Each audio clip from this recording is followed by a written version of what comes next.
Alrighty guys, good morning. Hi. Happy fucking Thursday. Hope you guys have a wonderful morning so far, guys. Tonight we're going to be doing more of the OW2s. Good.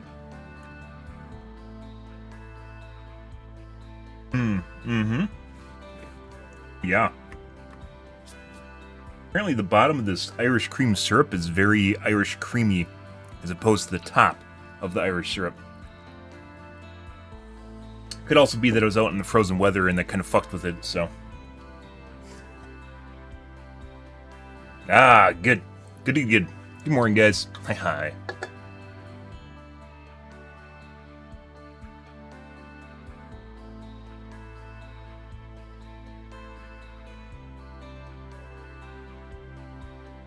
Tonight, guys, going to be doing more of the OW2s here. Got some ideas for tweaking we're going to be doing.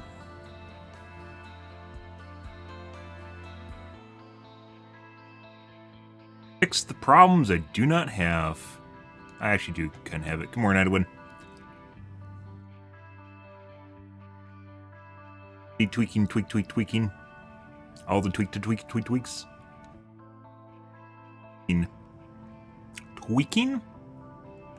Tweaking. Alrighty.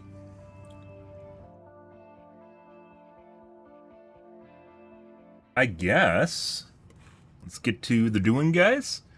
See what's going on the tubes here tonight. Yep.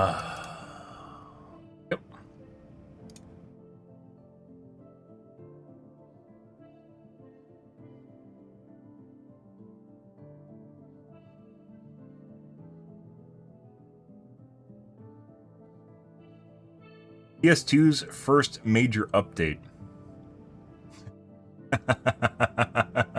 Acting like they actually change anything in Counter-Strike ever. Yeah. Hey, look, guys, they added this visual asset to the game. It changes absolutely nothing, but it's here in the game. Yeah, okay. Gina Carano and Elon Musk are suing Disney. No way. Are they working together? That'd be hilarious. Gina Carano is the one from Star Wars, basically an MMA fighter from Star Wars Mandalorian, and she got cut after a season despite actually going to be in like further seasons. She got cut, or was it Obi-Wan? She got cut because of her commentary on social media, where Disney basically didn't fit Disney's agenda, and they axed her, which is hilarious because she's like one of the few women that don't just completely align with feminism. I know that sounds kind of weird, but yeah. I mean far left feminism, not your grandma, walked a picket line for the right to vote sort of thing, because mine did. Yeah. Actually, did she? I think she was in the civil rights movement. Right to vote. When did women get the right to vote? It's early on. 1920. No, that's before she was born. I think she was born in 25. Very outspoken individual, but feminism today is not. Yeah, it's not my grandma's feminism. Anyways, they're working together. Oh, that sounds lovely. Fucking hilarious, by the way. And this is way too much. I'm pretty sure that I left I'm in Wisconsin, right? It freezes. I'm pretty sure my syrup froze when it arrived, and it fucked up the flavors, because the bottom of this is really Irish creamy, as opposed to the top layer, which just kind of tasted like maples, maybe even, not even maple syrup, just kind of sugary, caramely syrup. It mix it, so, yeah. Winter anime in a nutshell. No. I mean, just current anime. There's a lot of... Actually, this year, 2023 wasn't bad for anime. There's a lot of good anime. Still waiting for, whatchamacallit to finish airing. Not Kingdom. Freerun. Freerun is phenomenal. 322. Yeah, so it's still going for another month. More than a month now. Very good. Oh, 223. That can't be right. It says 322 here. 322.24. I mean, I guess it could be more than a 26 episode, a 28 episode. Very, very good, by the way. I thought it was done. I thought it was only going to be 10 episodes. It wasn't. Very, very good. And then, of course, what's the other one?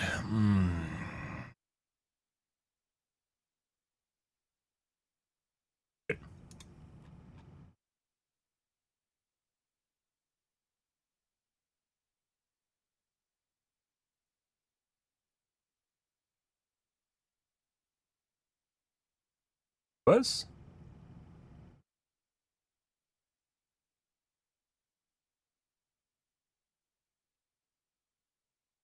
Bye Bye Family was alright. They had to, like, the third of that was, even though it's 12 episodes, the third of it was filler, and it just sucked. Very slice of life. Jujutsu Kaisen. Second season Jujutsu Kaisen, very good. Original season of Jujutsu Kaisen, I was getting things set up, I guess. The second season was phenomenal. It was very, very good.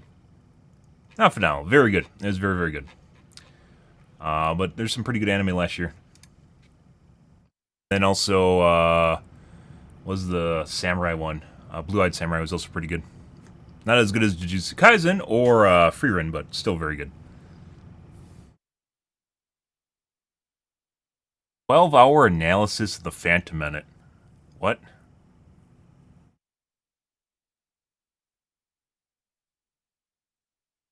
I guess this video is 12 hours long. Yeah.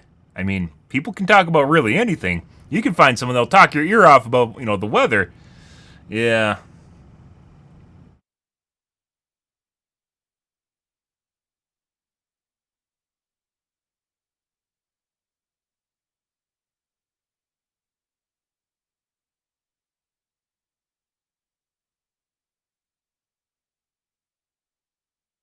I'd use a sock to get unstuck.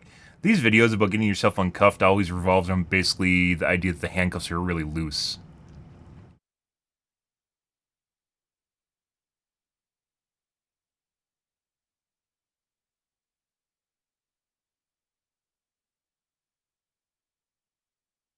Like, gaming feels like a chore now because you do it as a job. I just fucking answered it for you. Because you do it as a job, you dumbass. Okay. As it turns out, if you do a job 12 hours a day, it really doesn't matter what it is. It's gonna ruin it. The whole thing, whatever you're doing, is gonna get ruined unless you have a really, really strong persona or mindset. It's one of the reasons you'd never want to be a porn star is basically what it comes down to. Putting aside, how society would look down on you, it ruins sex, and sex is fantastic. So why would you want to do it as a job? Because then it would. It's like, without a doubt, it will ruin basically everything. Eventually, it turns into something and then you have to refigure out why you enjoyed it in the first place, so you can continue to enjoy the thing that you originally enjoyed in the first place.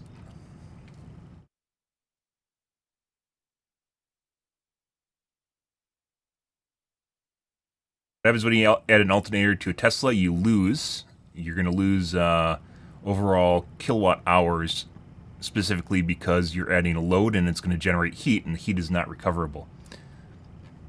Fix it for you. One of the problems with hiring strong, independent women to work at your company instead of the usual assemblage of soft, entitled, like-minded corporate drones that have never had. They don't always agree with whatever you want. Is that they don't always think, say, or do the things that you want them to. Holy shit! Having a mind for yourself. Weird, huh? It's kind of weird how that works for everyone. Case in point, Gina Carano, a former women's MMA fighter turned actor who was brought in to play Cara Dune on The Mandalorian. And at first, all seemed well. The show was a success and Carano's character soon became a fan favourite. Unfortunately, she began to ruffle feathers behind the scenes of Disney Lucasfilm by refusing to spout the same politically acceptable talking points as everyone else at the company, and even dared to express some conservative political views at times. Oh man! Oh god, oh man! Now, a sensible person would have accepted that a company as large and diverse as Disney is likely to attract people from a wide range of backgrounds, worldviews, and political leanings, just like their own audience, in fact. Because, you know, the real world isn't a liberal arts campus where everyone has exactly the same opinions about everything, or else. Unfortunately, Disney seems to be staffed mostly by people for whom the idea of different viewpoints is as terrifying as hard work and personal accountability, and so the moment she began to question the message, Carano basically had a target on her back, and it was only a matter of time before someone took the shot. That time finally came in February 2021, when a social media post commenting on the political division in America saw her booted from the company and publicly ostracized. Just another victim of cancel culture, I guess. Sorry, consequence culture. Now, just to be clear, do I think she expressed herself in the best way possible? Nope. Was it a poorly judged remark that left her open to misrepresentation? Yup. Would I have done something like that? No fucking way. But it seems that being a victim doesn't come all that easily to her, and last night she confirmed on Twitter that she's filing a lawsuit for wrongful dismissal and defamation against Disney with the help of Elon Musk's lawyers, no less. And the thing is, I think she's probably gonna win. See, on the face of it, Disney were actually entitled to fire her. They're a private company after all, and they're free to hire or dismiss employees as they see fit. The devil though is in the detail, and this is where it gets kind of interesting. See, it turns out that Gina wasn't the only one sharing divisive and inflammatory political content on social media, no matter how well-intentioned it might have been. Actors like Pedro Pascal were doing exactly the same thing and totally getting away with it, the only difference being which side of the political divide they came from. I guess they really do embrace every form, difference being which side of the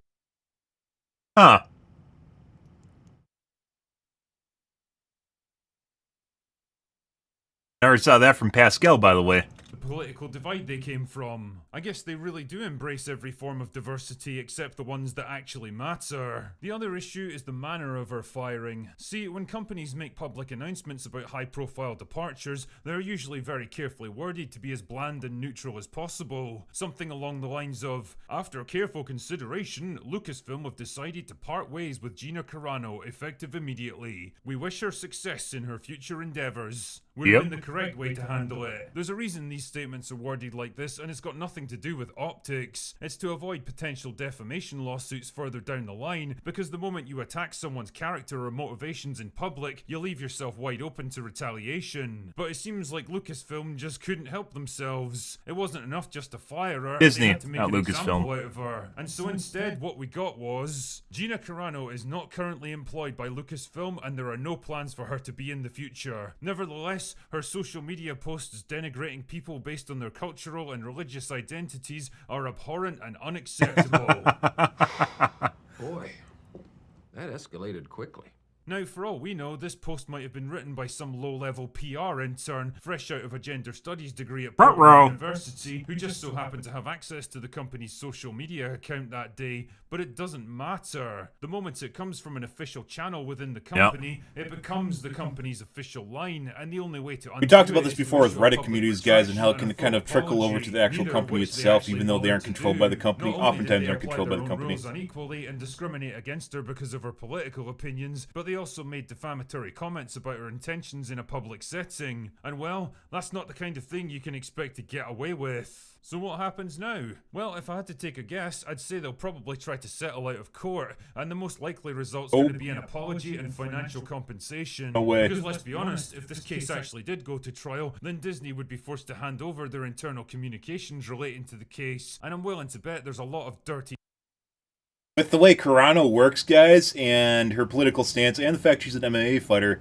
and she seems like a feminist, but not actually on the left side of the feminism line, I'm pretty sure this is, and the fact that Elon Musk is on board, this is not going to get settled out of court. This is going to get dragged through the mud because she has to go to court in the first place.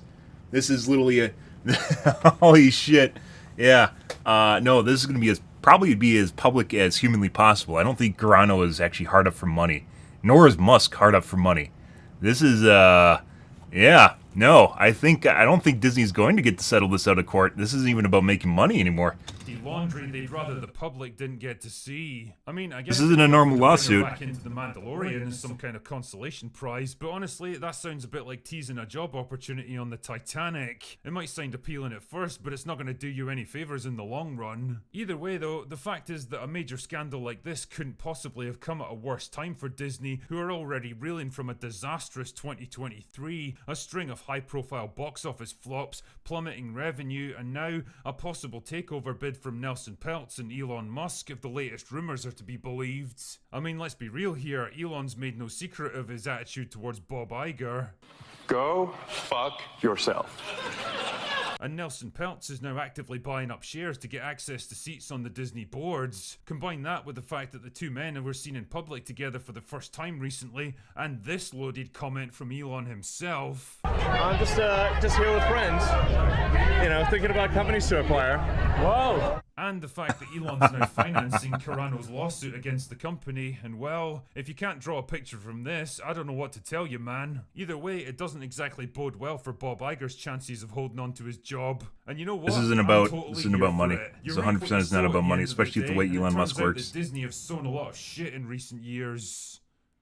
Anyway, that's all. Yeah, I don't know why you ever would think this is going to settle outside of court. Normally something like this would get settled outside of court if Guerra did it herself, and is after basically the money, right? After money, or just kind of making money in general, or wanted a little apology. If Musk is involved, this is going to be much bigger than a small little apology. This is going to be pulling a sink and walking into Twitter HQ.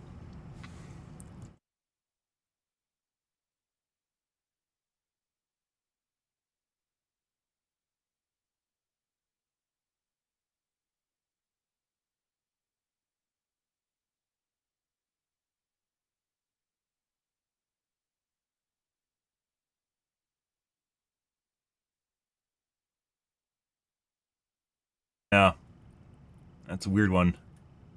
I'm very curious what's going to happen with Neuralink, but I don't think I ever would want to do it myself, at least in its current form. There's a lot of, Rebel Moon sucks, yes it does. There's a lot of stepping stones along the way to make Neuralink work better than it currently is. But there's a lot of people in much worse condition than I am, and would be more in line just to get like the ability to walk back or something along those lines.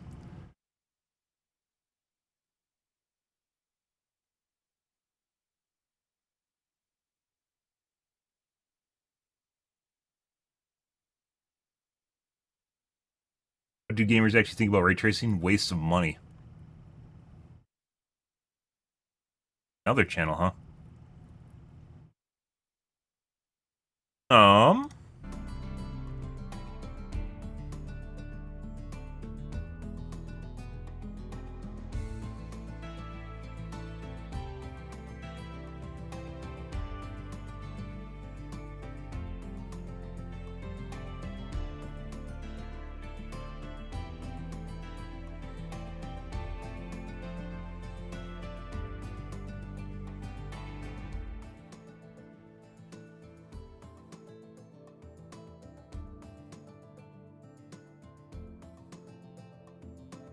iFixit teardown of the Vision Pro.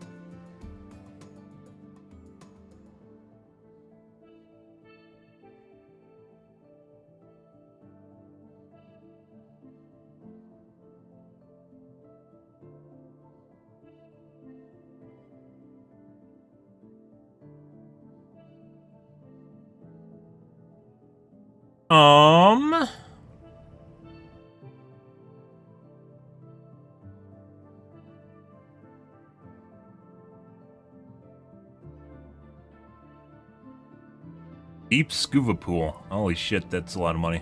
That just sounds like money.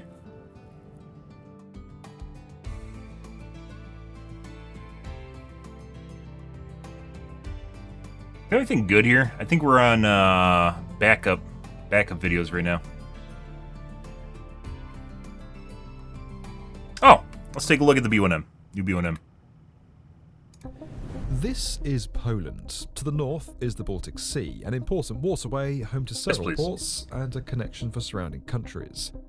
Now take a look at this tiny slither of land right here between Lithuania and Poland. That's Kaliningrad, a Russian exclave that serves as the country's only ice-free port on the sea. The zone is causing a bit of tension with its neighbours when it comes to trade and travel. You see, for ships to access this port in Poland, they first had to pass through Russian-controlled waters, something that, after years of problems, Poland didn't really want to do anymore. So, starting in 2019, Surprise. officials built this, the Vistula Canal. At over a kilometre long, the new channel now allows Polish Roundabouts. ships to Oh my avoid God. passing through the Russian Strait. It's a $450 million construction project that Russia really wasn't happy about. In Give fact, up leverage. They didn't try to stop the canal from being built at all.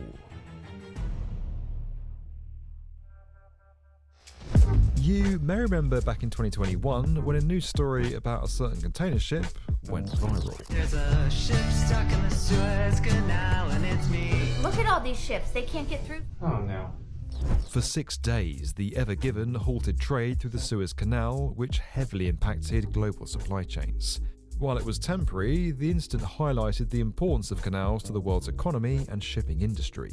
These routes provide more direct shortcuts through land masses and cut down time and costs when it comes to trade. And in the case of the new Vistula Canal in Poland, they can also be a strategic move. Before its construction, ships headed towards the port of Elbląg had to take a detour through this strait off Kaliningrad. And because Russia controlled this area, it often shut down the strait or charged ships to pass through it, making Poland reluctantly dependent on its not-so-favourite neighbour.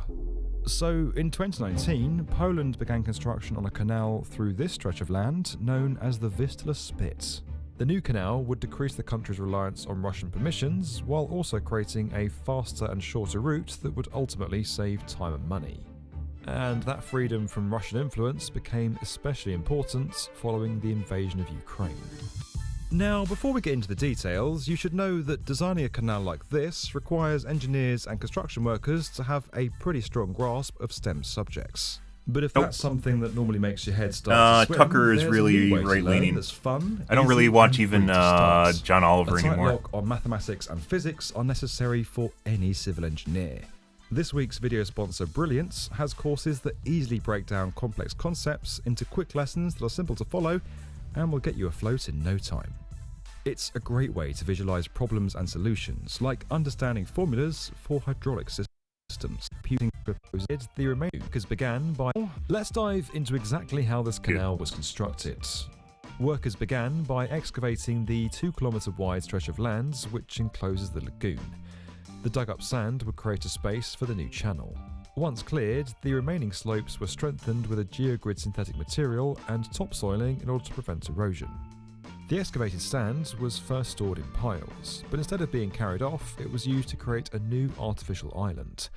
That 5-kilometre wide island began as an empty ring until it was slowly filled up with the transported earth and ultimately became a nesting ground for birds. As dredging continued, construction of the breakwaters began to take shape. These are permanent structures built out into the water to hold back swells and tides. Workers drove in sheet piles near the base, a type of vertical steel retaining wall. To strengthen the structures, over 10,000 concrete blocks, That's way too much ranging Irish about cream, guys. 2 to nearly 10 tons in weight, were interlocked. Blocks like this are used on all sorts of coastal infrastructure, but a special design was used on the Vistula Canal. Unlike its predecessors, each block had a hole in the middle to reduce water pressure and increase stability throughout the wall. It also enabled faster and more accurate installation, with up to 100 blocks a day being put into place. When completed, the western side reached over 500 metres long, with the eastern side running to over 1,000 metres. At the centre of the whole project is the lock. Because the bay and lagoon have different water levels, the lock serves as a sort of boat elevator that raises and lowers the water so ships can pass through the channel smoothly. The Vistula Canal lock is a 270 metre system of 4 gates, each weighing about 160 tonnes. Each one can be By moved 4. along a set of rails using a series of ropes. Once a boat enters the lower part of the lock, the first of these steel gates closes behind it, stopping any water from exiting the chamber. When a section within the upper gates opens, water flows into the lower section and raises the ship to the height of the upper portion of the canal. After it reaches an equal level, the next set of gates open and the ship finally moves through to the other side. But of course, ships aren't the only thing that need to move along this channel. That would be too easy. The Vistula Canal also has to take into account another type of traffic: cars. The solution? A road system consisting of not one, but 2 swinging bridges over the lock. Commonly built in canals, swing bridges typically rotate about 90 degrees around a centre point. When a vessel needs to travel through at the Vistula, each bridge swings open alternately. Ever since the canal opened in 2022, the Polish government has celebrated its success. Russia, on the other hand, has not been so happy. According to Polish government officials, Russia feared the strengthened independence and sovereignty that Poland would gain from the project. Yeah. For years, Russian news outlets have published reports criticising the scheme.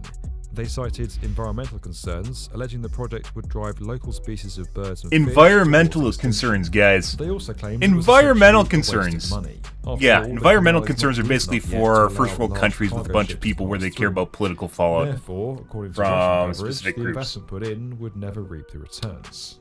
Other narratives included how the canal was a direct military threat and an illegal project under EU regulations.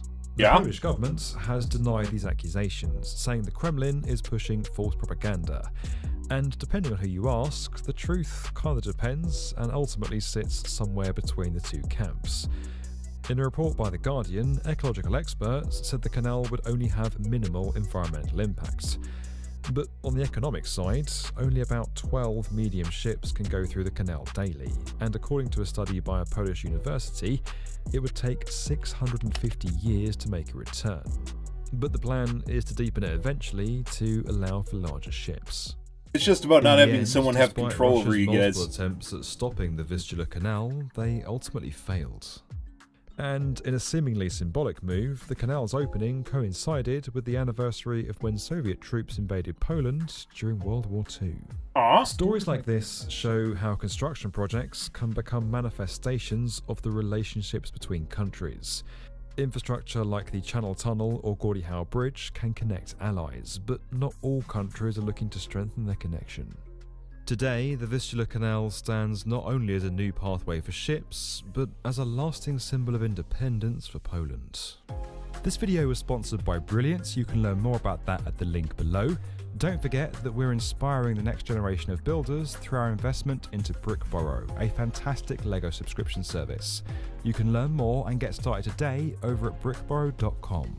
And as always, if you enjoyed this video and you want to get more from the definitive video channel for construction, make sure you're subscribed to the B1M. Interesting.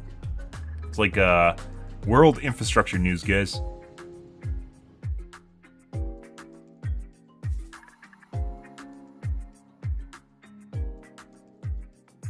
Nice. Russians are concerned about Poland's financial health. What a nice, helpful neighbor. Yep. Very interesting.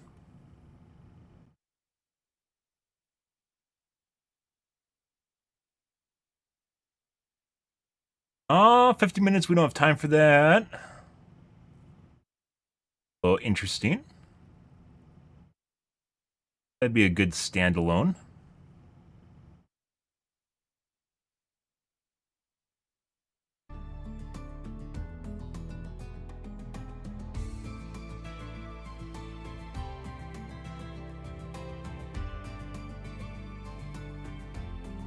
Gina Carano and Elon Musk sue Disney. Yep.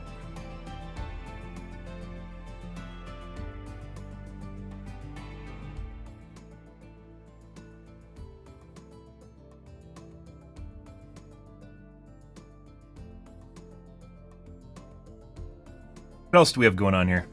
John Oliver used to watch. I don't think we can even watch him now because not even related to political spectrum here, but purely because of if I do, I'm pretty sure it'll mute my YouTube channel.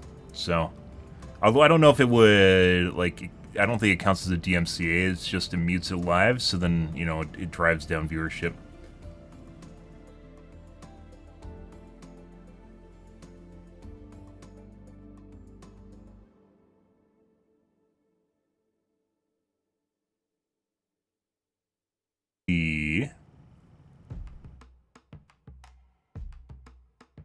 Oh, let's take a look. That's the channel. Ooh. Huge. That's not it. Fuck. What was the name of the channel? Skoog?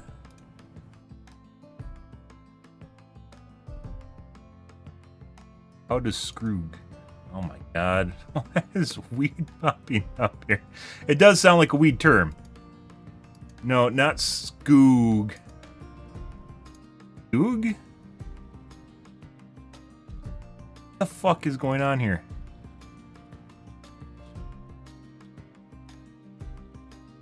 Huge?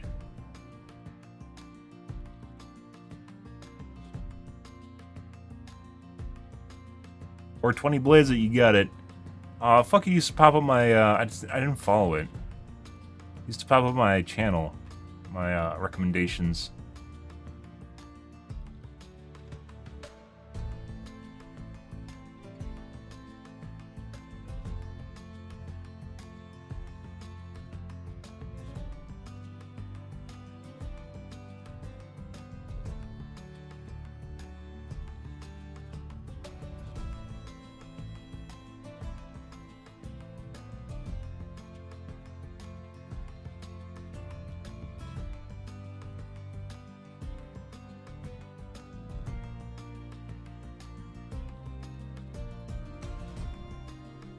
This still pops up even though we watched the whole thing.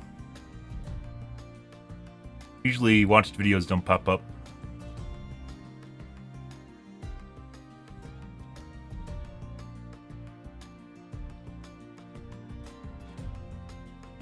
Where the fuck is it?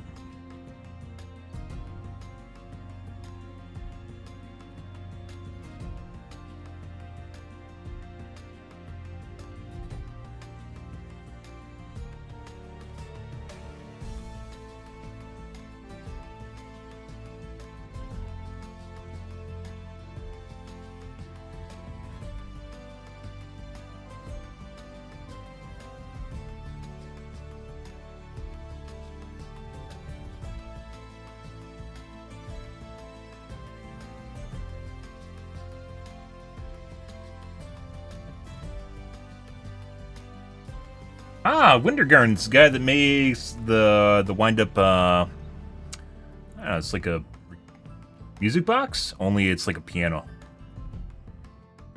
Still existing.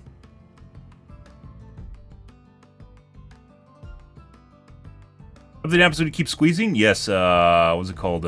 Friction welding?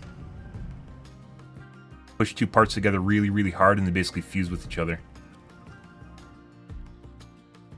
That's what I do with your mom. I don't think we're gonna find it. I don't know what happened to it. They only had a couple videos and they just fell off, guys. Popped up and fell off. Now I can't find them again. Unless the channel got demonetized or something.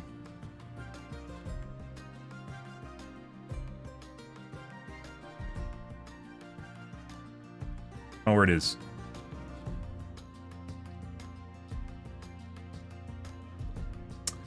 Shit. They had some pretty good documentaries. It was just like a channel that started out too. Let's learn about the toxic ship trade, aka where they go to strip down ships. This is one of the most. We've talked about this before, guys. Basically, only first world countries have the benefit of being environmentally friendly. Because money. Reused or resold. That exposes them to spontaneous explosions, falling chunks of steel, and toxic materials. অনেক ধরনের ক্ষতিকর পদার্থ আছে আপনার asbestos আছে অয়েলের যে ধোঁয়াগুলো আছে কেমিক্যাল আছে And still, a huge number of ships are dismantled in yards like these once they're out of use. Most vessels that are scrapped originally belonged to companies in Europe, East Asia, and Southeast Asia. And 80% of their scrap ends up on these three beaches in Bangladesh, India, and Pakistan. In many cases, illegally. A long chain of greedy actors makes this possible. But how does this chain work? What's in it for the shipping companies? And is there a way out?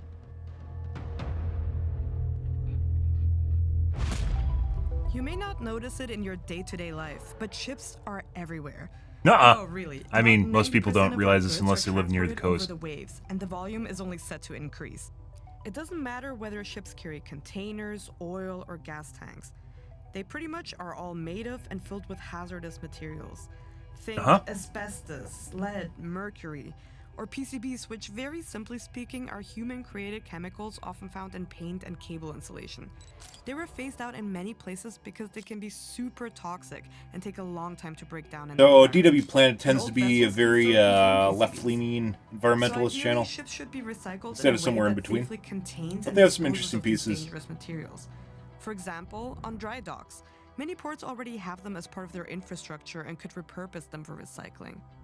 But that's not how things go in Chattogram, Bangladesh. This is the world's #1 destination for end-of-life ship. Nice. In 2022, 400 fucking just giant cylinders from the units were sold for scrap. More than a third of the natural gross gas tonnage, which tanks, is used natural to measure gas a or ship's propane, internal volume, ended up in Bangladesh. liquid India storage and for Pakistan ships. were close runners-up. Giant balls are. In all three of these destinations, shipbreaking yards mostly use a method called beaching. Because it's cheap and When you easy. sail a ship full steam onto the sand and then it's broken apart on the beach, that means toxic waste and toxic chemicals are being dumped directly into the water, into the sand. This is Julia Bleckner, a senior Bangladesh researcher at Human Rights Watch. There's no way to safely beach a ship and break it apart that is environmentally Third world countries, guys. or safe for workers. The effects spread beyond the yard. The toxic waste seeps into the ocean and affects marine life. It also makes its way into farmers' fields. Close to the Bangladeshi facilities are shops that sell furniture and stoves made from scrapped asbestos. Yeah, asbestos. Exposure to this mineral famously increases the risk of developing some of the most aggressive forms of cancer. Only in people that smoke, by the way. But it seems to be a lot of people in third world countries smoke, so. The thing is, shipping companies know all about this. The conditions in the yards in Bangladesh, in India, and Pakistan is an open secret. Then why do so many of them send their old vessels there? Well, the yards on South Asian beaches pay a lot more money for these oldies than a safer facility.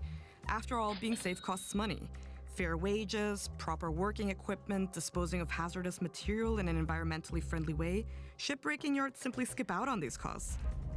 That means they have more money to offer for old vessels that they can take apart and whose materials they can sell. It's an incredibly lucrative business in a place with a booming market for scrap steel. Half of the steel used in Bangladesh comes from the yards of Chattogram, and the shipbreaking industry contributes about $2 billion to the country's economy. So it's in the yard's interest to offer high prices for scrap to attract foreign business, and it's in foreign companies' interest to sell their old vessels for more money than they would get in the EU, for example. It's simply a matter of profits.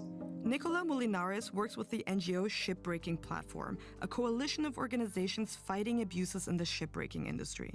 For an average size ships, we're looking at a difference, a gap of $3, $4, $5, $6 million. If you ask me, those are peanuts for big corporations, and they do not justify externalizing costs to vulnerable communities and the environment. What these richer countries are doing externalizing jobs to poorer parts in countries, as it turns out. That's the opposite end of the spectrum, guys, is it actually provides jobs, even though it's hazardous work and shit work.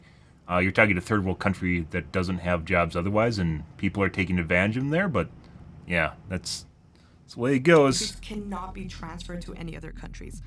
So basically, it's meant to stop rich nations from dumping their trash in poorer parts of the world. That includes ships that are ready for recycling. Companies can avoid that, though, by not declaring their ships as waste when they leave the port. The European Union has a regulation that goes even further. It requires ships with an EU flag to be recycled at an EU-approved facility, which yards like these are not, of course. But that's where this trick comes in, changing the flag of the ship so the laws don't apply anymore. There's a whole business around private agencies selling their country's flags. And they're usually places that are known for not exactly implementing maritime law. Panama, Liberia, and the Marshall Islands are by far the top 3 flag registries in the world. But there are also other countries' registries that are especially popular for end-of-life ships. Yep. Comoros, Palau, St. Kitts and Nevis, Tuvalu, even a small island located off the coast of Australia that basically almost has as much ships registered under its flag than inhabitants. These end-of-life flags come with a promise of closing eyes in front of violations and breaches of international maritime legislation. This is a way for small states with few revenue streams to make easy money. They lure buyers in with single voyages for demolition and same-day turnarounds. But usually, it's not the shipping companies themselves that jump on these deals. They need to cover their tracks after all. So, before they declare their old vessels as scrap, they pawn them off to middlemen. These so-called cash buyers prepare the ships for an end-of-life voyage to yards where they're not supposed to go. The cash buyer will oftentimes take responsibility for, changing the flag of the ship and changing its name and changing its registered owner. So then in the last month, it sort of changes into an entirely new ship and is sent into Bangladesh. TW's Asia team obtained a document that shows just that. In this letter of credit to import a ship into Bangladesh, the vessel arrives in the country under the name of MV Hotzi, and it flies the flag of Comoros. But its previous name was Khojish, and it originally had a Maltese flag. At this point, you might be wondering, how can this happen without anyone doing anything to stop it? Simply speaking, the body in charge of setting standards is the UN's International Maritime Organization, or IMO, and authorities in member states must enforce them. As we've seen, that's a massive issue. It is often the case that certain flag states do not have the capacity or the will, the political will, to enforce the standards that have been adopted by the IMO. Marcos Orellana is an independent expert on toxic waste and human rights for the UN. He wrote a whole report. Environmentalism is a first world issue, guys. Lax registration is a form of business. Registering a vessel means money into the treasury. And there's another problem. The International Maritime Organization has for many years been seen as catering to the interests of the shipping industry. A major point of critique is that countries that make it easy to register for a flag have disproportionate influence over IMO decisions. The organization's spokesperson told us everyone has equal influence since every member state only has one vote. But the NGO Transparency International accuses the IMO of weighting votes differently. It says IMO decisions come into force once enough members representing a certain percentage of tonnage in the sea have agreed. So if you look at this convention, the countries signing onto it need to represent 40% of the world's merchant shipping by gross tonnage. That means that the vote of a country with more ships under its flag, like Panama, holds more weight than that of a country with fewer ships. The decision we just saw happens to deal with ship recycling. The Hong Kong Convention, which will come into force in 2025, was drafted so there would be minimum standards on sustainable shipbreaking. Campaigners worry it would override the Basel Convention, which deals with waste. Remember, the one from before that aims to stop rich countries from dumping their trash in poor nations? But activists have slammed the Hong Kong Convention for being weaker. For example, it does not outright prohibit end-of-life ships containing hazardous materials from going to a country that cannot handle that waste in an environmentally friendly way. And critics say, if the Hong Kong Convention were to move things forward from the regulations we have now, it would ban or at least discourage the beaching method. Now, it does neither. The Hong Kong Convention would essentially greenwash and greenlight those ships onto the beach.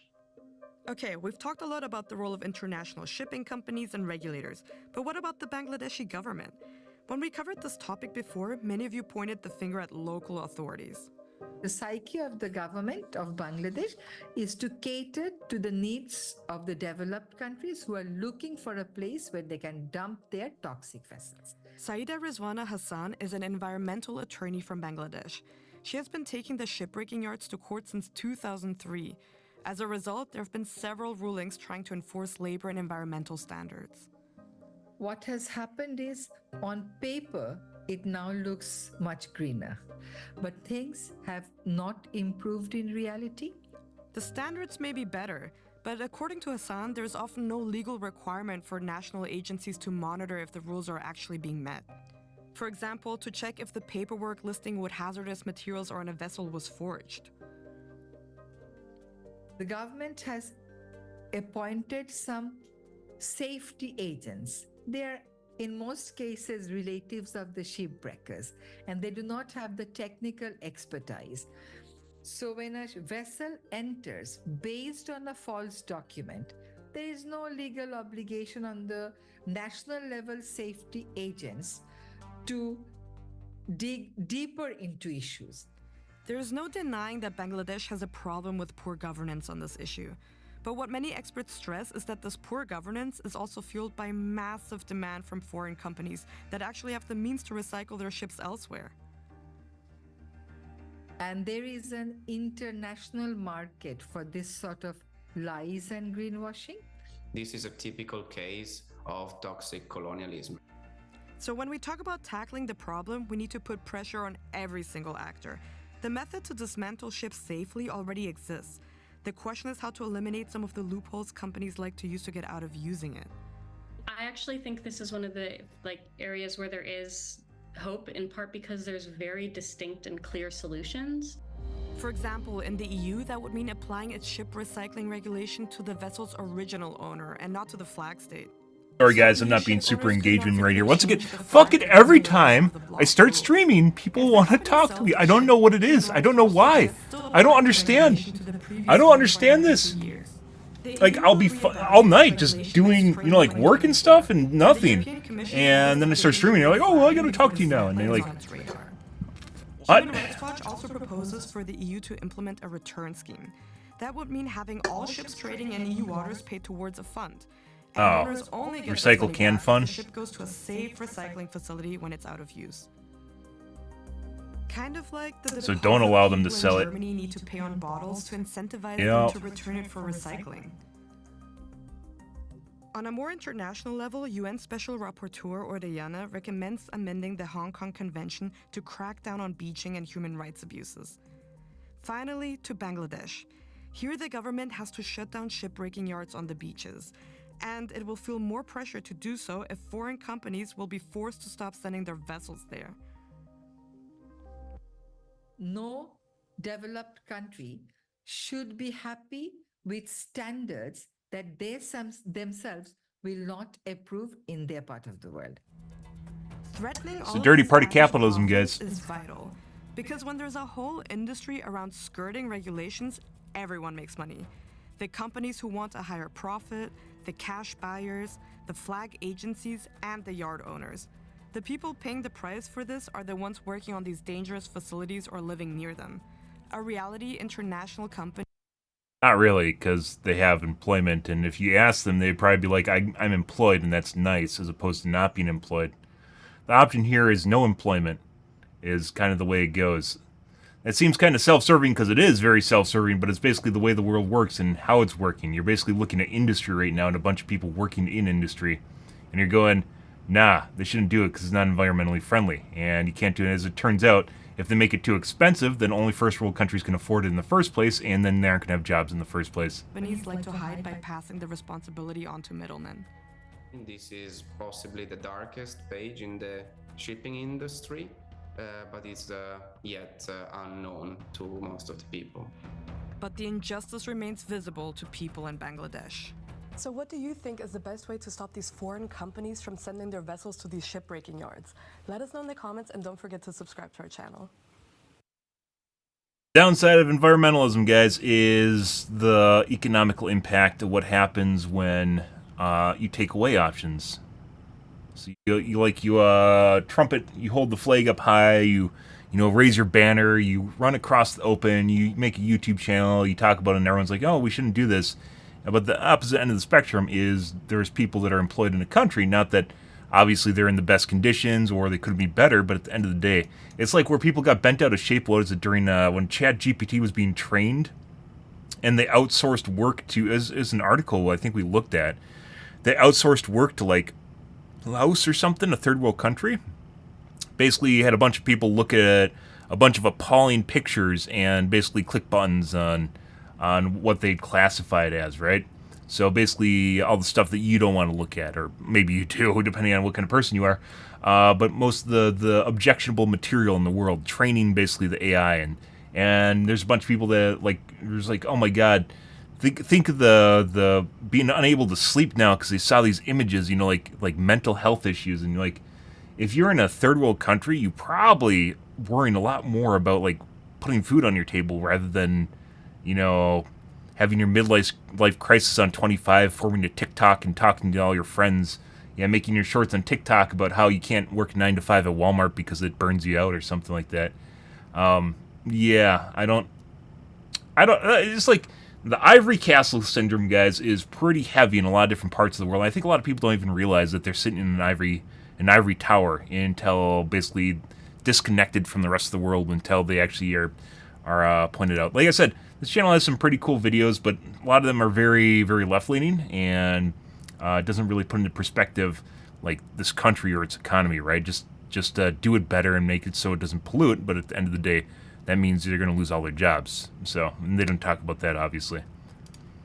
Good? Good, good.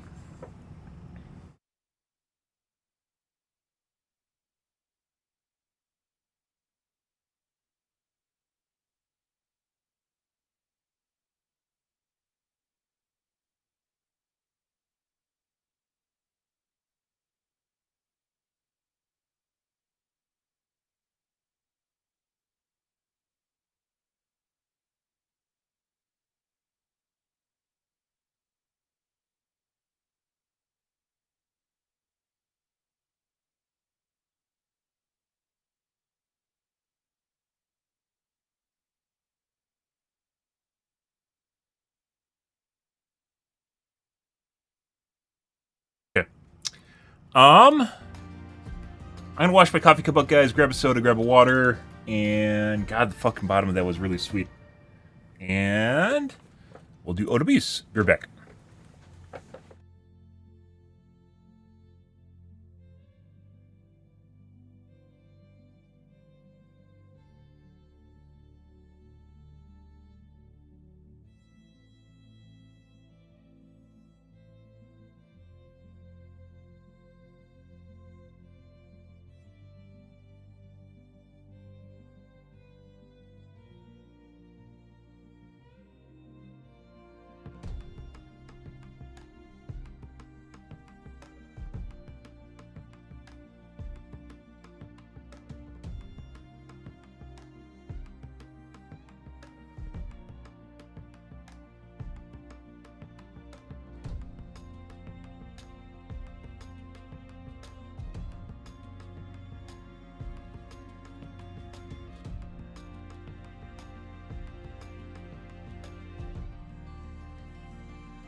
Okay.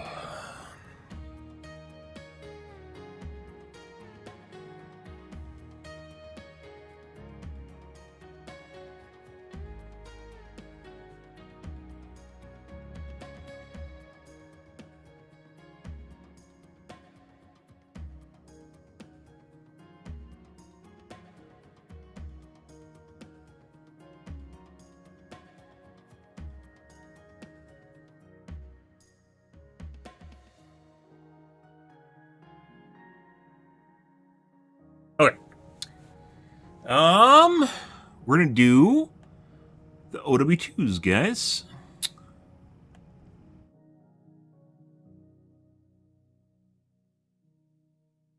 Good.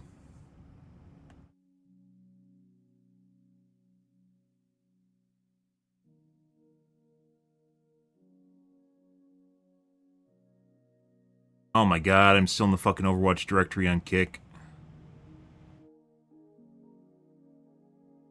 And change the directory, guys.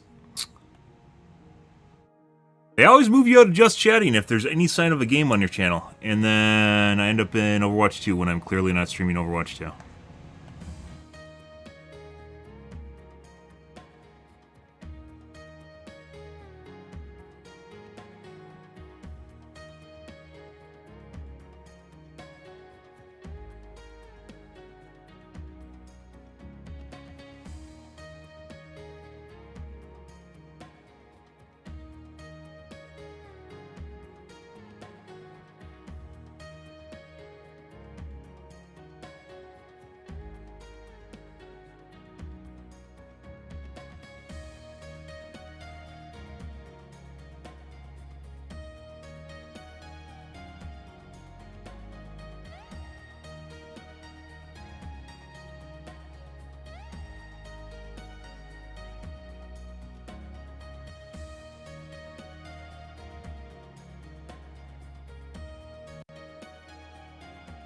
Yeah?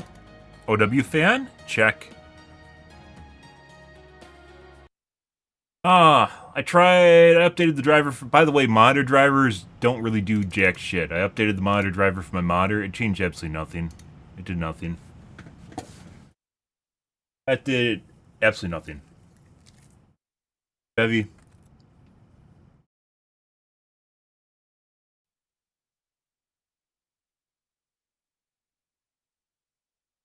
Oof.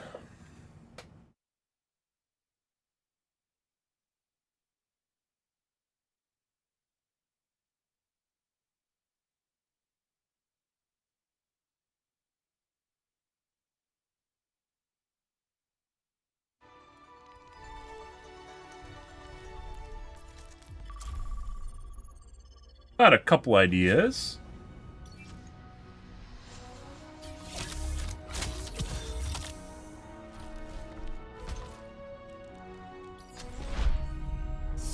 Of things to try tonight. Oh, a thing to try.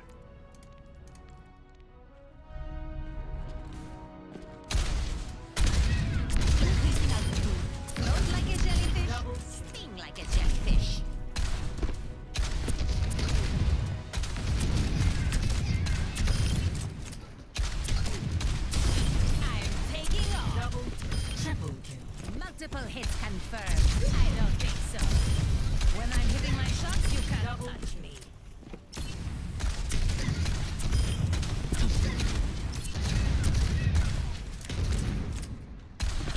Up and away.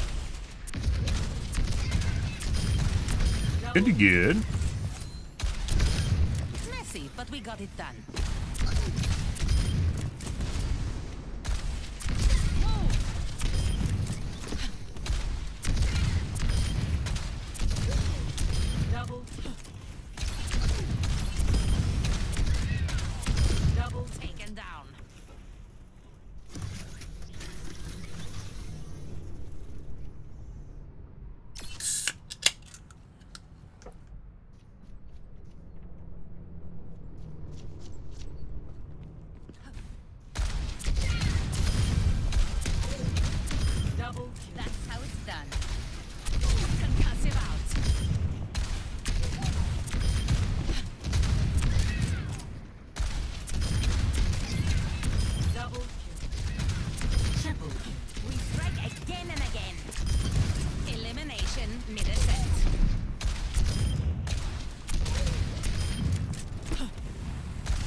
Pretty good.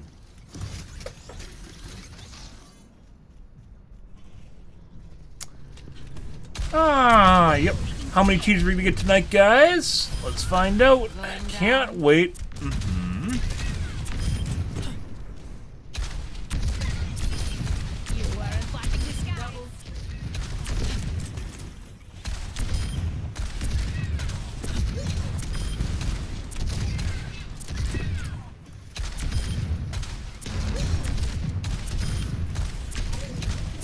Double terminated.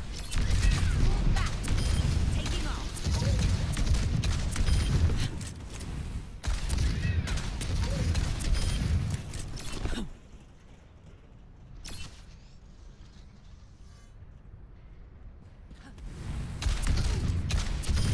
A clean kill. Double kill.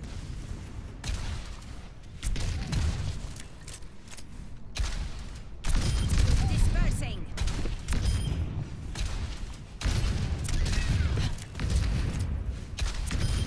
Splash.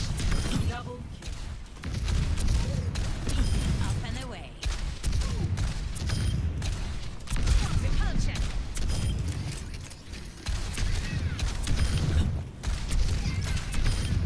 Notched another. Double kill.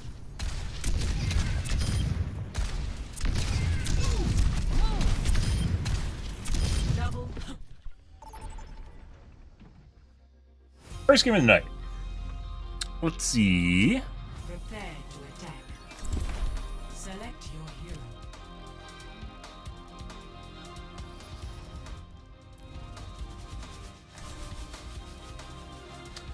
Good.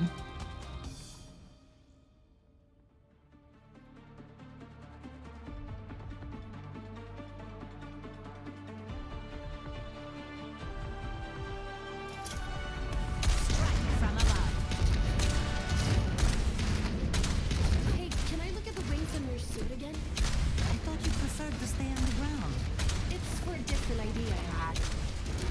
I just thought the view from up there would be inspirational. Yeah, we're recreating Aladdin now. Forget regulation. Harry gets in all the girls' panties. I'm throwing a party. The guy doesn't. Because guys can't do that. This should be fun.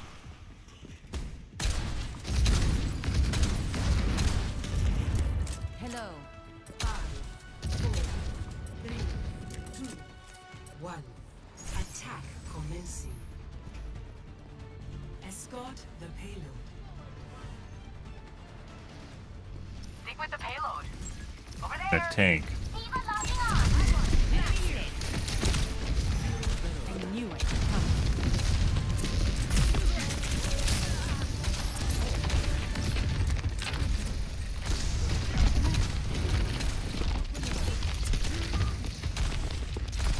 Enemies here.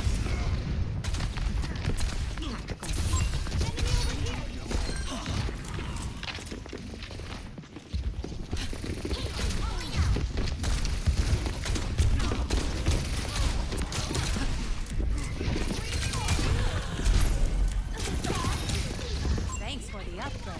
Up and away. Easing that up, guys.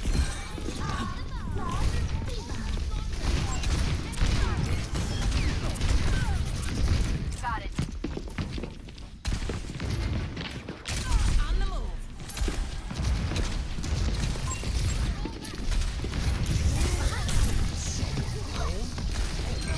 Increasing altitude.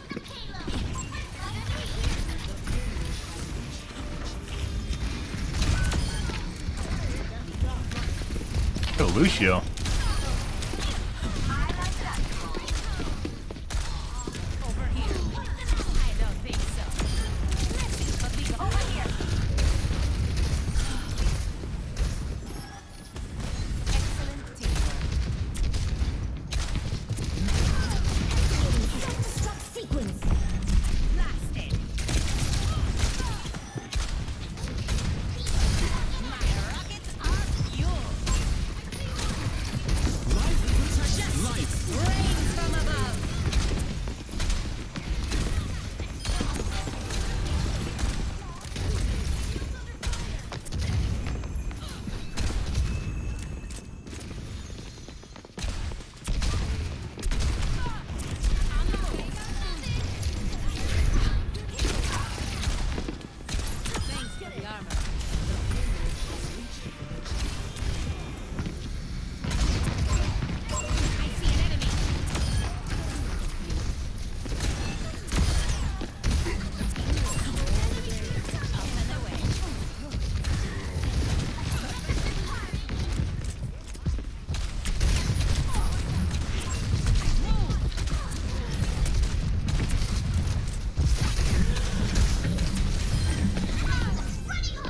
Uh-huh.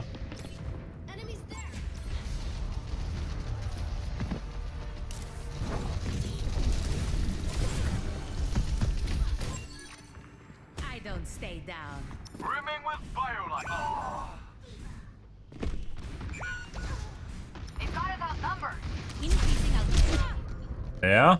Oh, we got a rage hacker. Rage toggler? Not rage hacker. Okay, my head's in the game. En route. Good for him. Ego and hubris, guys.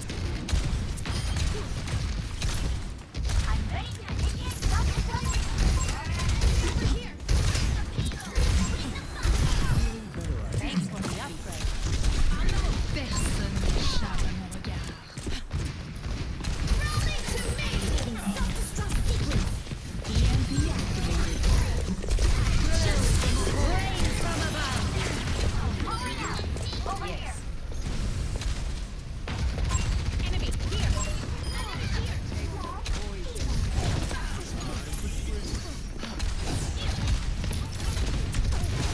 Aerial positioning underway.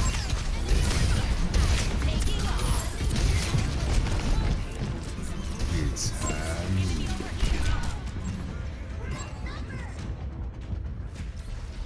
Just for me.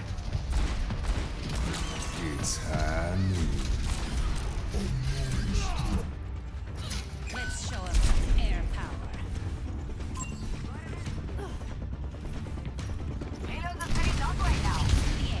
I've jumped up. Yep. Should've just 80 strafed on the ground. When people are sus, guys, you don't fly. You just sit on the ground, you 80 strafe because it causes them to miss.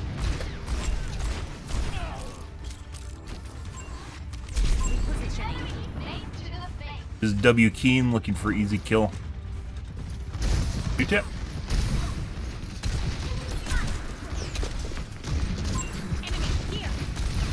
Go for the med kit. Huh?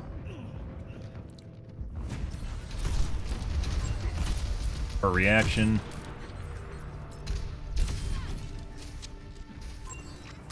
On the move. I see one. Up and away.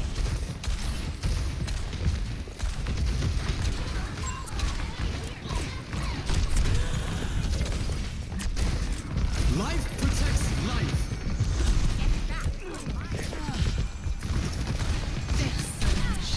He's fucking overextending to try and kill me. You gotta be kidding me. Uh-huh. Was I supposed to be there, dumbass?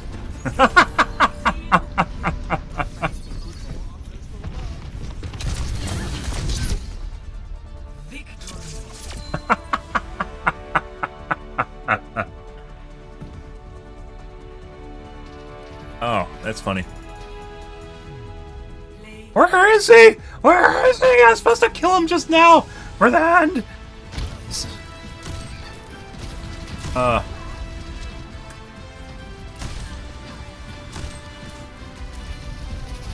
Yeah?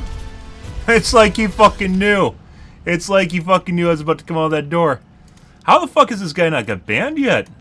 We'll put in a timestamp in this one. That's fucking hilarious. Like, he got even more egregious when he switched to Widow. What is that?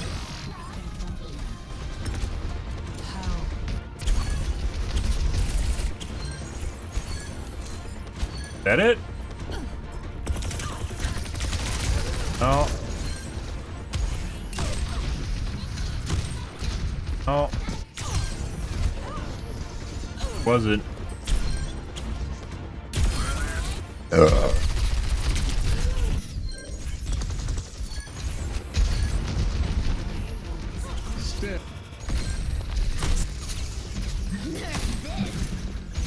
No one can hide from my sight.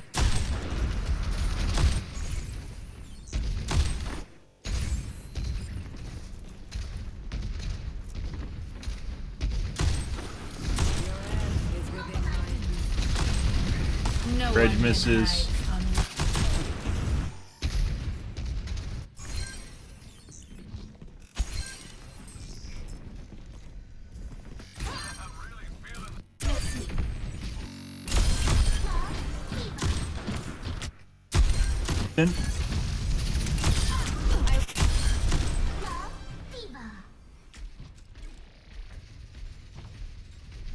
Yeah? Just knew. Just fucking knew.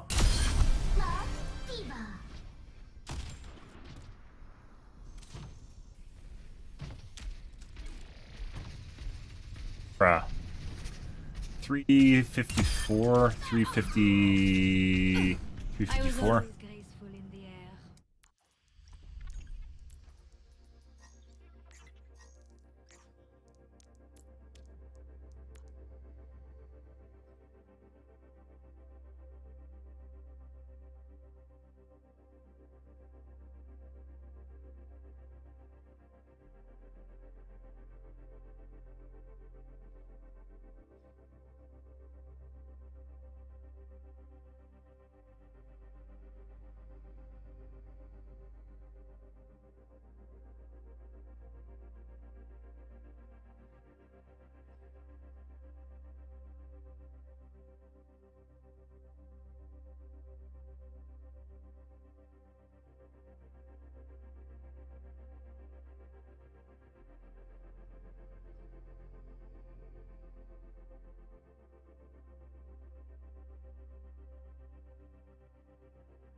Back to block.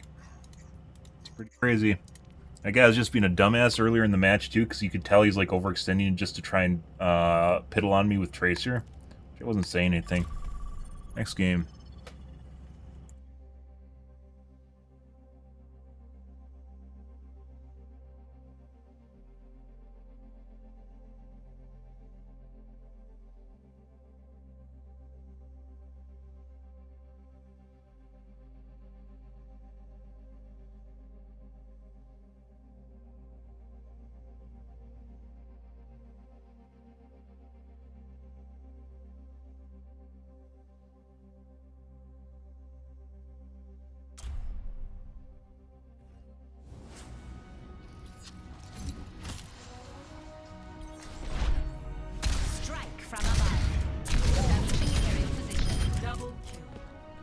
Was it 354? No way.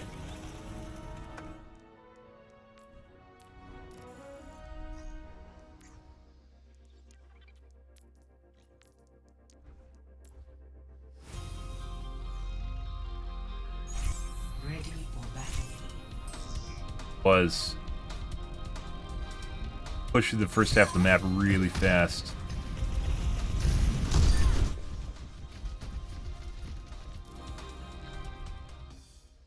I was like, that's too fast to get to the point 3. No. Not in that match.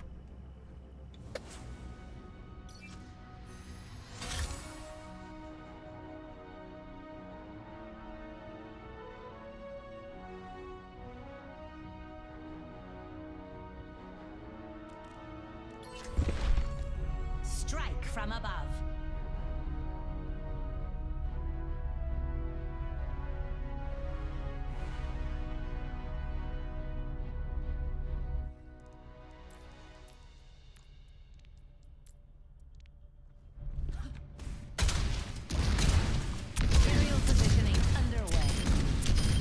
When I'm hitting my shots, you can't touch me. Double taking off. Double kill.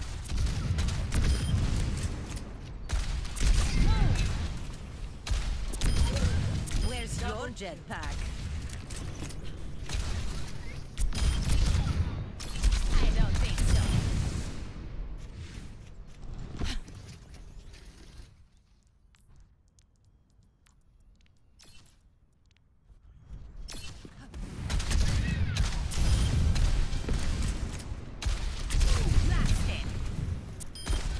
Touch the sky. Turn What? What? Dispersing. Taking off.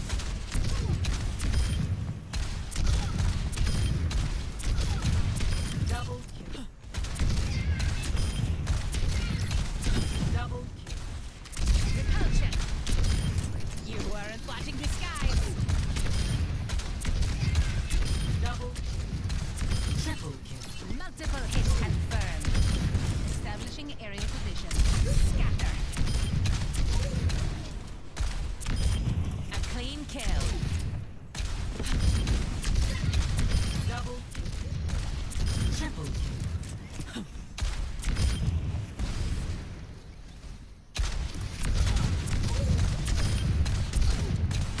Double messy, but we got it done.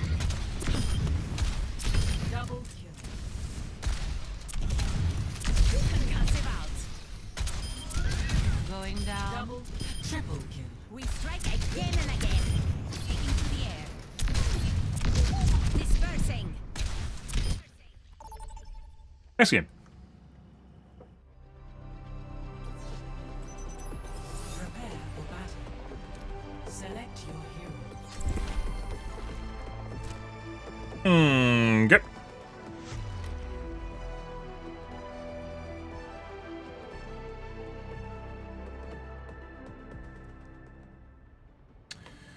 Good. Good. Happy Thursday, guys. Hope you guys are a wonderful morning. Hi. Good. Strike from above.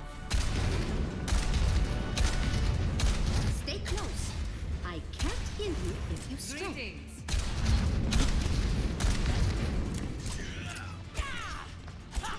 I still have much to learn.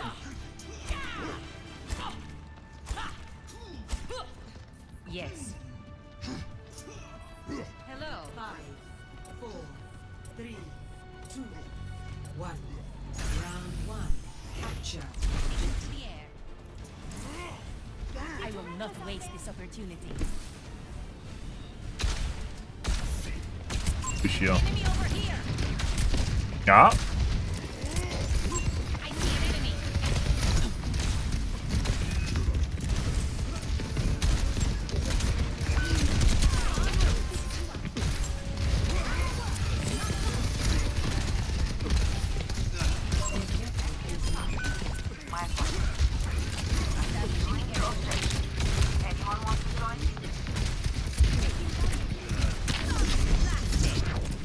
Securing the objective. Enemy here. Mercy, but we got it done.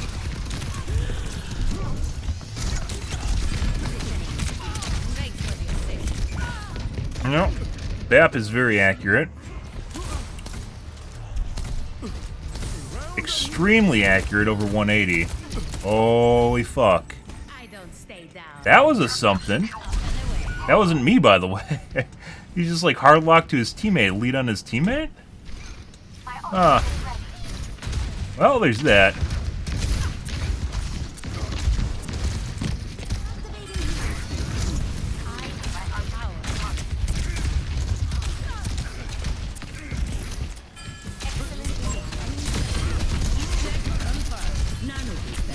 My servants never die.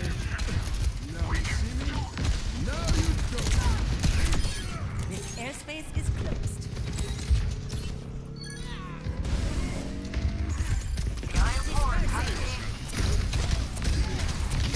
Hey, buddy. Oh my god. RNG lucky, and then he dies anyways. That's just pure RNG, guys. Nothing to do with being predictive. And then he lands back and just dies anyways.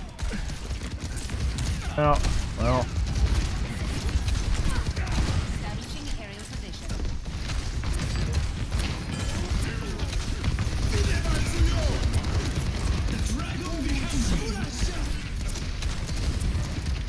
I've got you in my sights. Enemy over here.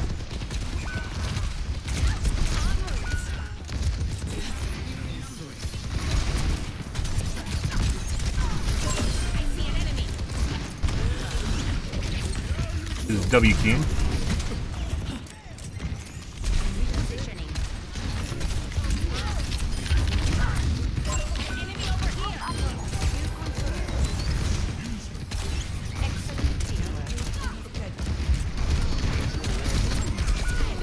Not sure that was the play, Mercy.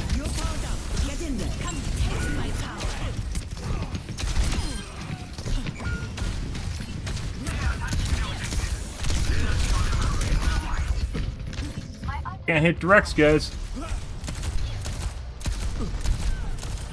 Baps are hard to hit directs anyways, but I've done it. So I know I can do it. And right now, with how my mouse feels, I can't do it.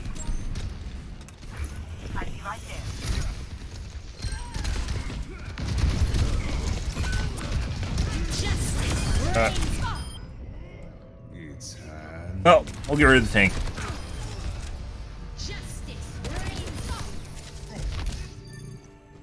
Stuttery. Cheater.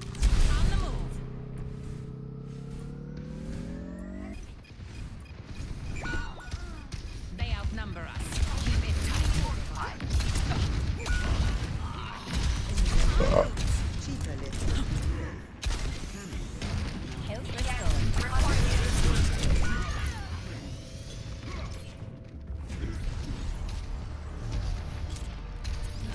Oh, good. Always good, guys.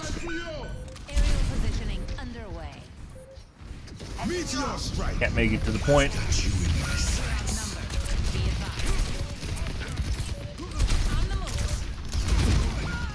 Ah! Best round lost. They'll start it overtime. Good? Good, good. Ready.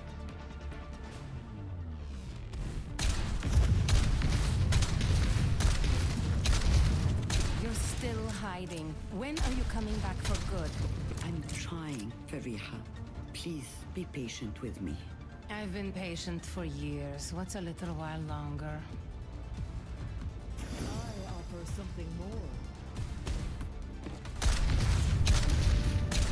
5, 4, 3. Greetings. 1. Round 2. Capture the objective. Increasing altitude. You know yourself. You know yourself. Are you scared?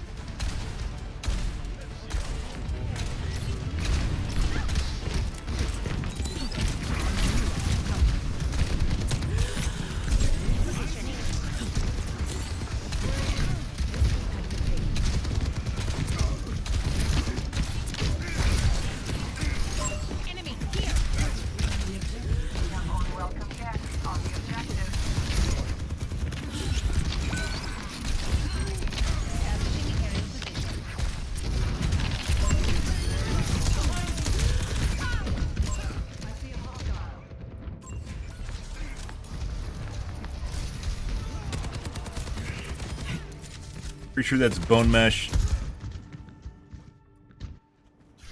Shake it off. We'll see.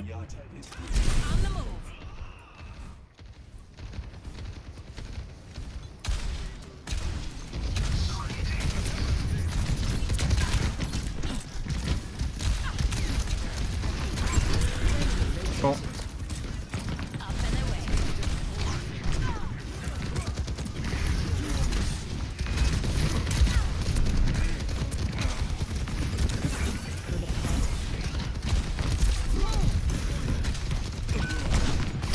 That's gone. Good, good. Ah, that was me through the wall. Cool. Again. Positioning. Increasing altitude.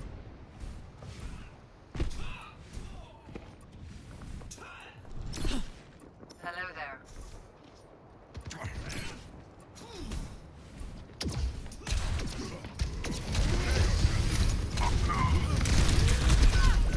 Uh-huh.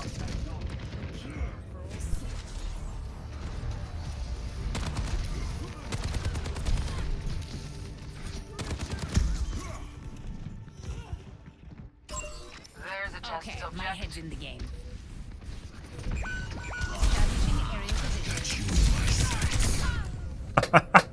Fucking simultaneously getting hit by, what, 4 people at once? Yeah.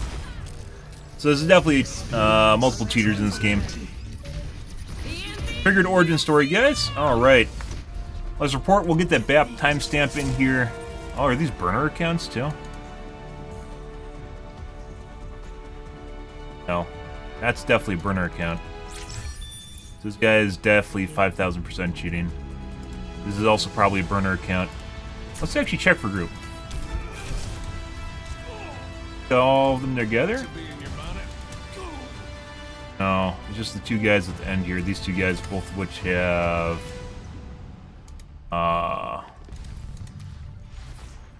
actually fucking interested in being in group with you, idiot.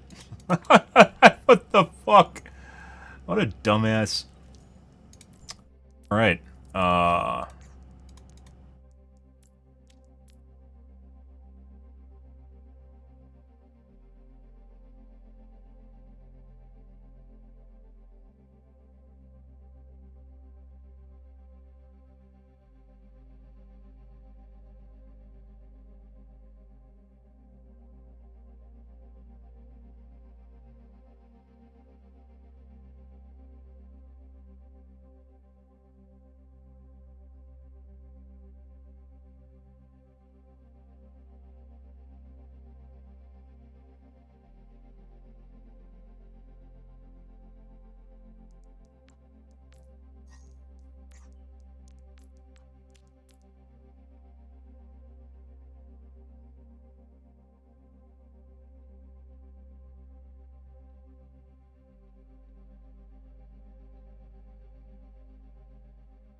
get BAP. BAP's the one, so those both are burner, fucking burner accounts.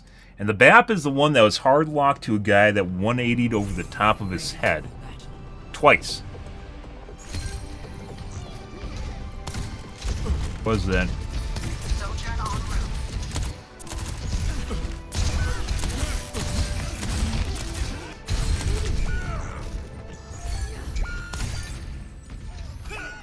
The name's Cassie. You're completely healed.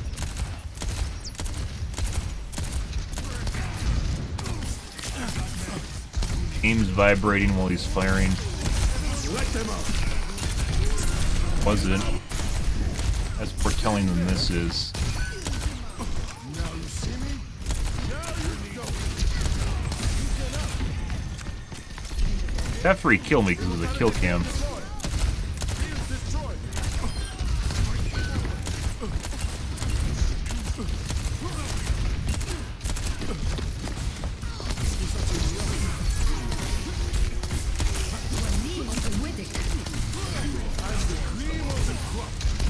It also looks like it's wiggling or oscillating. You can see it doing like one of these things.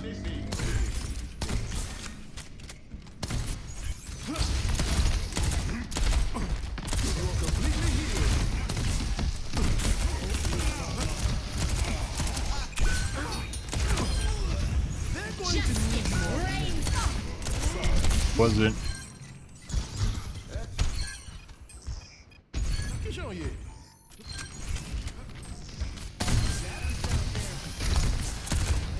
Right before he killed me.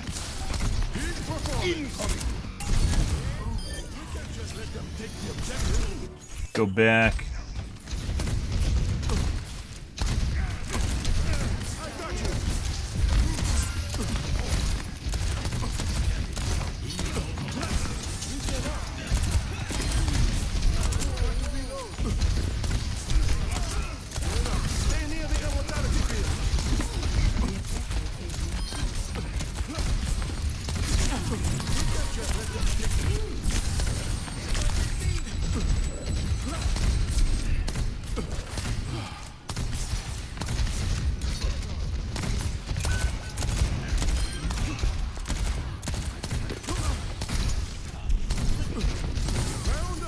There it is.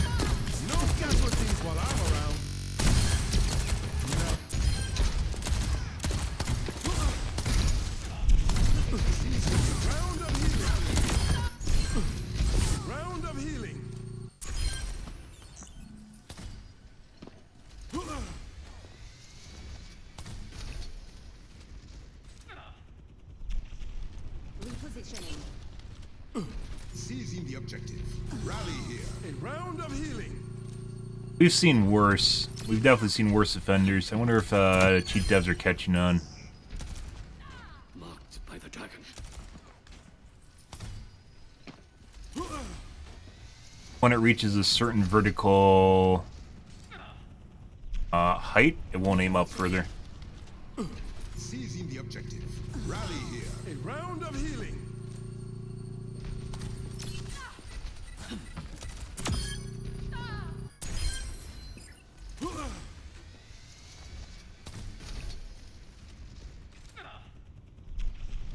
Repositioning. Seizing the objective. Rally. Well, actually, I think that still led to him. It was led for where he's going. Imagine what father would say. Marked by the dragon.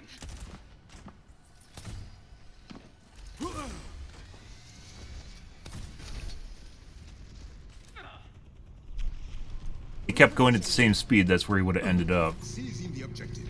Rally here. A round of healing.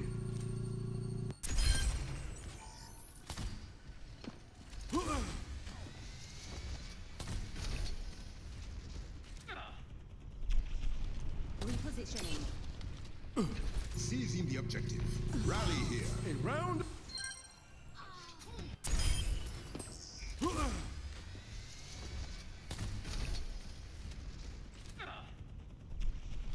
Repositioning.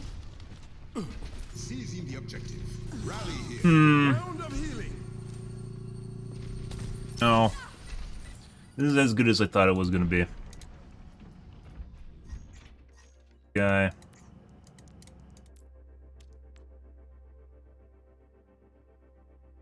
Actually, so since that wasn't a thing, let's take a look at the rest of it. Ready for battle.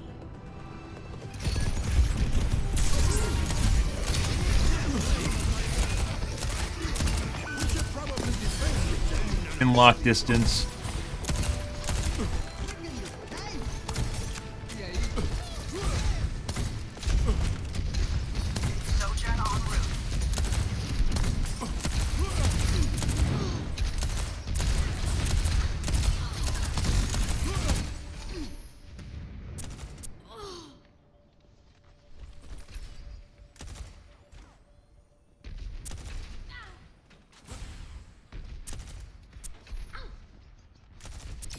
Accidental target swap, 154. Need to reload.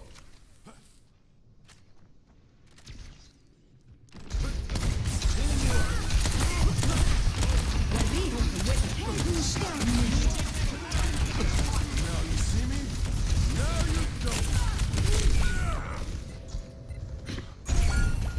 Justice reigns from above. The name's Cassidy.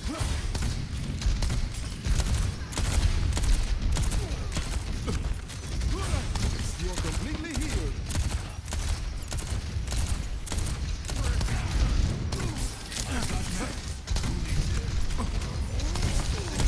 Let them out.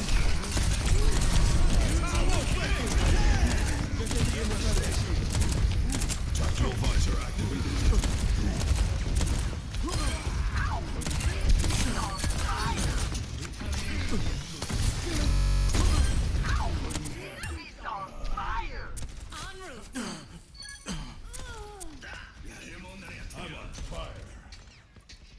Retaliation is swift.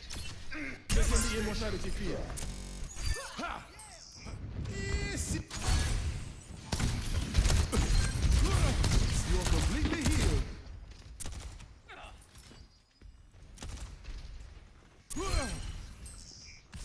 You are completely healed.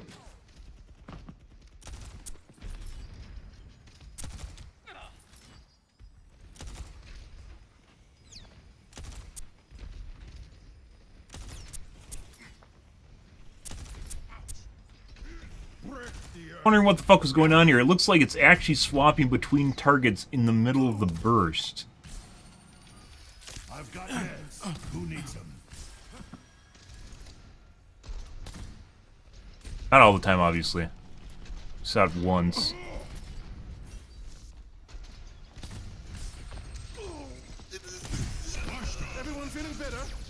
him up.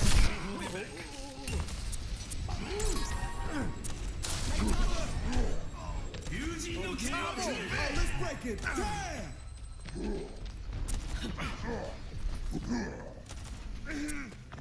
Get in the immortality field.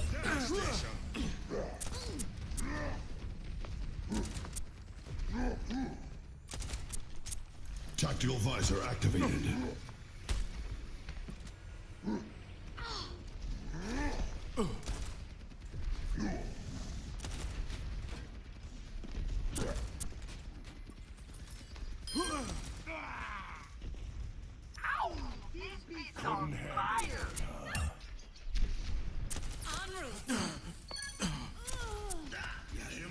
I'm on fire.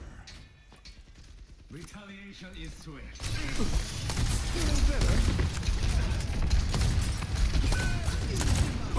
Now you see me? Now you go. Get up.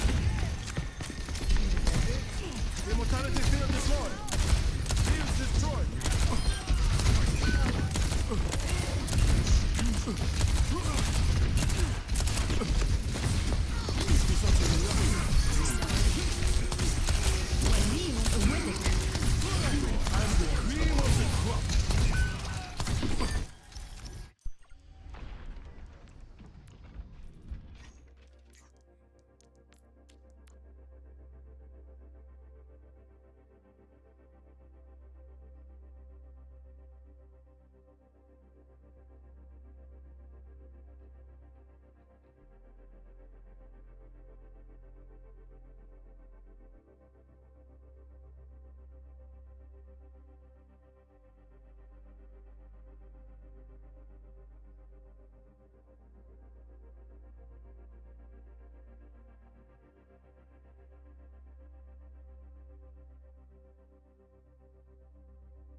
Another burner account. That's another burner account.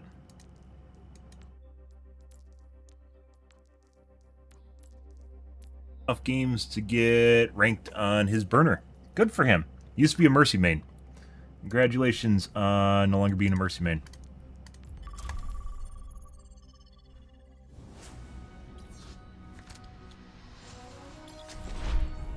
Strike from above.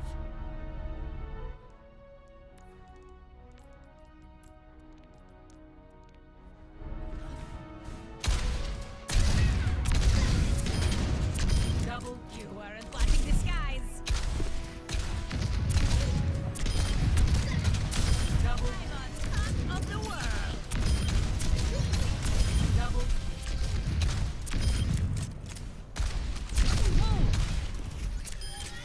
Touch the sky.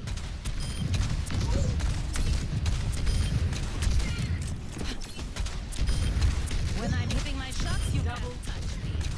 Triple up and away. Blasted. Double.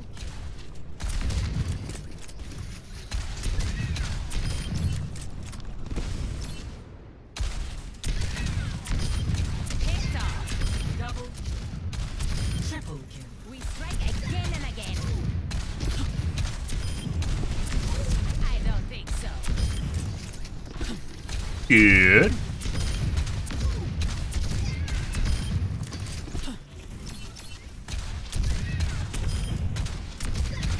A double kill. Move. Double kill.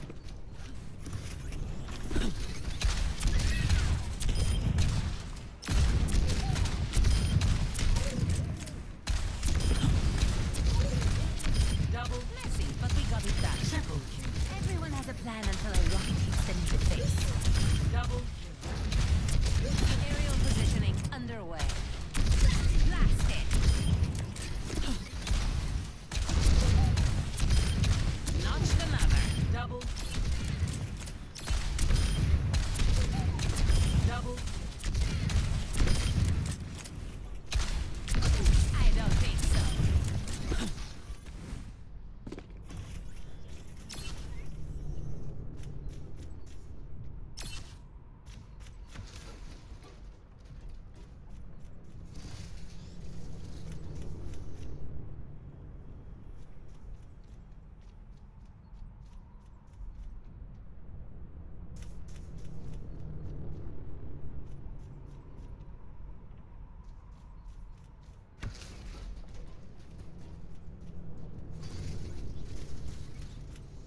Good. Good. Uh-huh. Alas, we wait.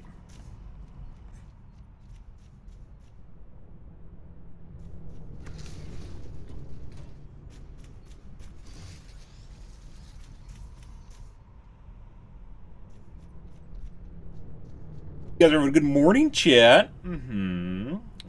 Little OWs in the morning. Oh, yeah.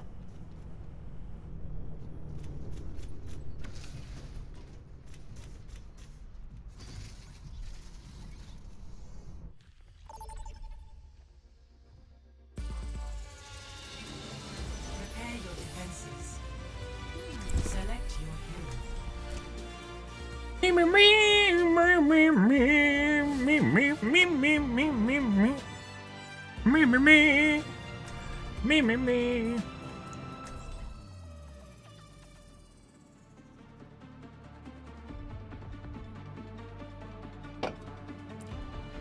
Good. Strike from above. Who's there? Achoo. Sounds like you have a goal. Let me heal you up. Good leadership makes all the difference. Taking to the air. Something's going on. How y'all doing? Saddle up. We got work to do. Thanks for the assist. 5, 4, 3, 2, 1. Attackers incoming. Widow? Stop the payload.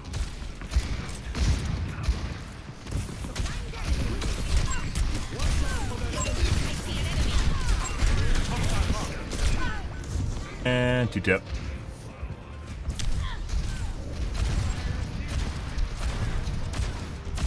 3-tap. And a miss. Shake it off. The boop was supposed to push her around the side of the cart, guys, not onto the cart. I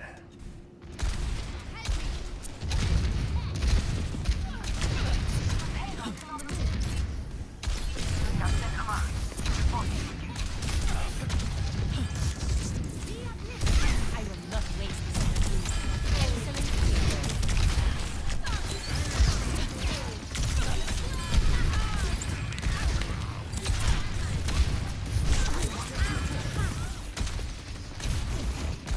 What, is he just not going to go and even try and disrupt the tank? Oh my god, dude.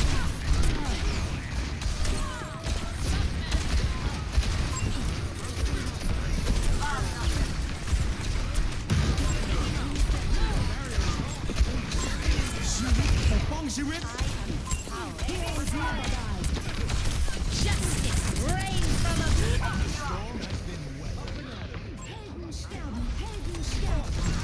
Very unfortunate.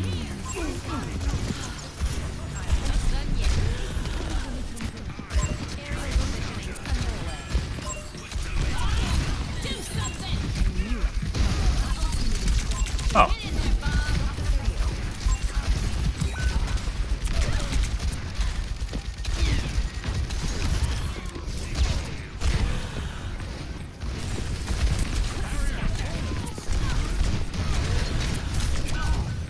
And eventually headshot. Eventually a headshot.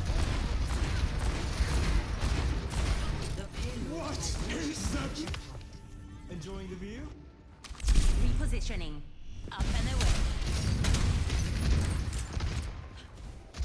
Up the payload. Over there. I got ya.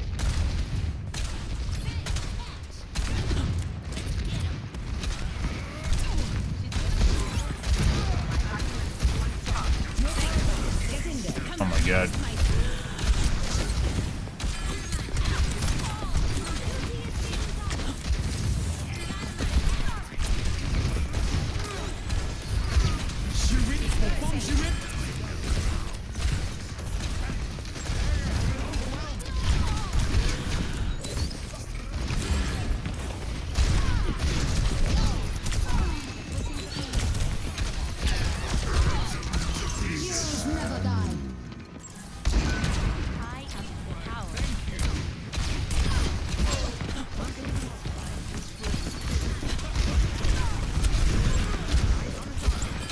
Bunch of fucking misses, guys, and then 2 taps. Nope. Miss, miss, miss, and then 2 tap. Miss, miss, miss, miss, miss, 2 tap.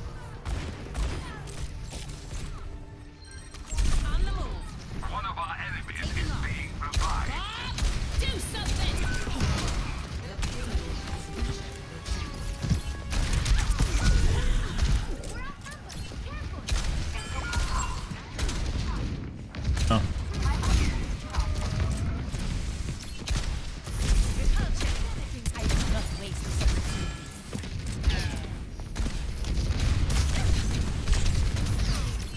So both the DPS are possibly cheating. We're gonna have to take a look at this at the end. Like I said, it's literally they just miss all their shots and then it's a 2 tap.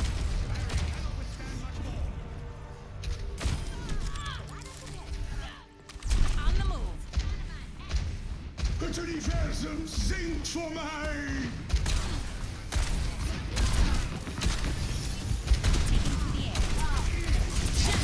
Off.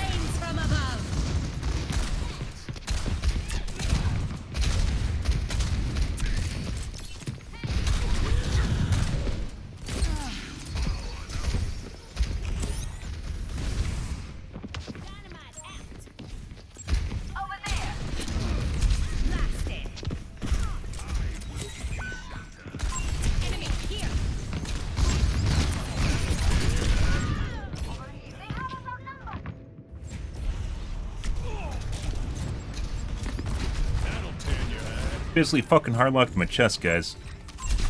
There's a hit reg miss in there, or 2 hit reg misses in there too. My 80 strafing stops that shit. Have fun with your tree.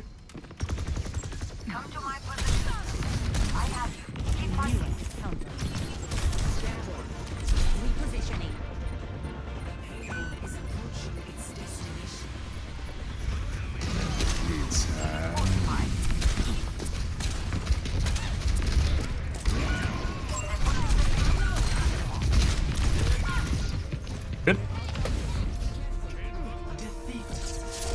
So, pretty sure both the DPS are cheating. We'll take a look at them. McCree is basically hard-locked me on the outside stage, like I mentioned before. Normally they unlock, which is why we're sitting on the ground 80 strafing.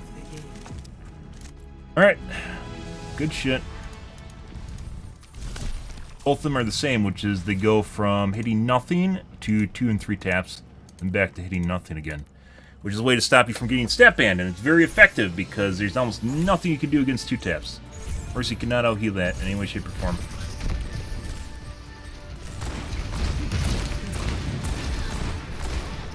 Shooting at absolutely nothing.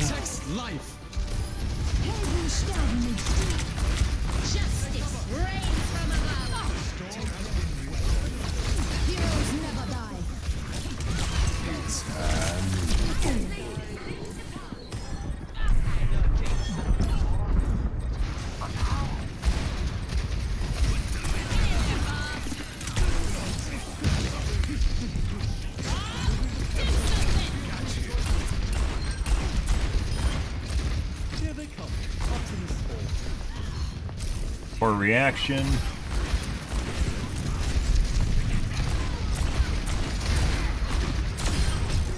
What is that melody?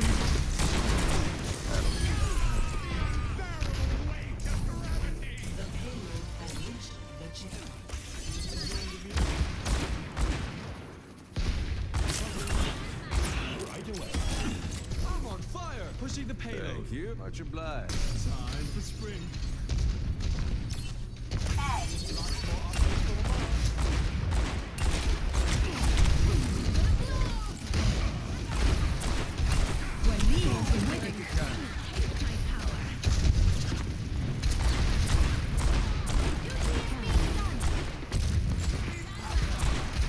I think it's range-based, too?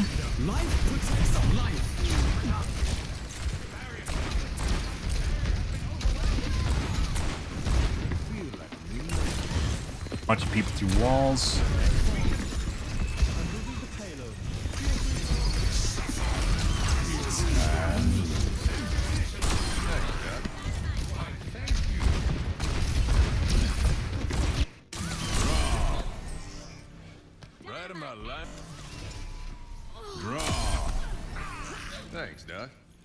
I'm really feeling the heat. Draw. You can't see the Anna. There's no health bars. There is no name tag here. Not direct, though. And they've stopped from snapping directly to people. Most aimbots have stopped from snapping directly to people through walls. He knows he's the guys here, though. I'm really feeling the heat. Why, thank you. Look away.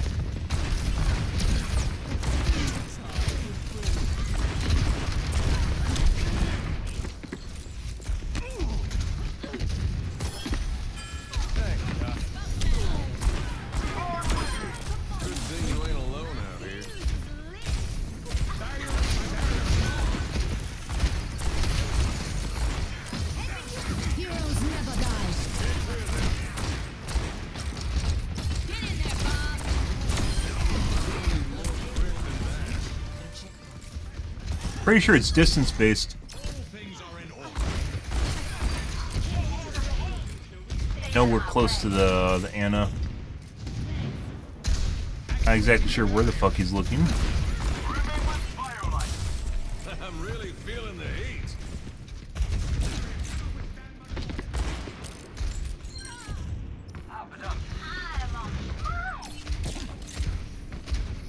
Mercy through the wall.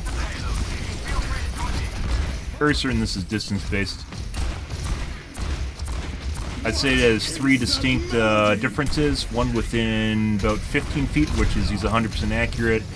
Then between like 15 to 50 feet, where he's about 60% accurate. And then further than that, he'll be like 30 or 20 even. It has absolutely nothing to do with difficulty shots at all.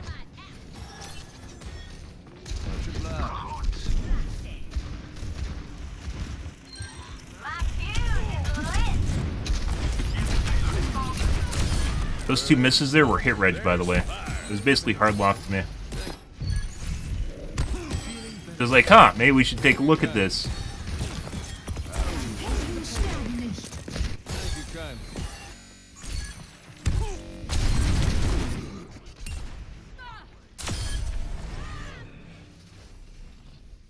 Much obliged. You can hear me too, by the way.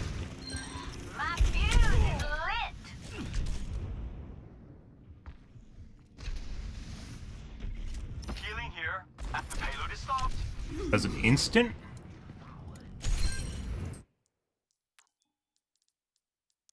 Instants are basically where this crosshair jumps on the kill cam, which means the distance it covers is like instantaneous as far as the kill cam, and the kill cam records at 60 FPS, or not the kill cam, the demo records at 60 FPS.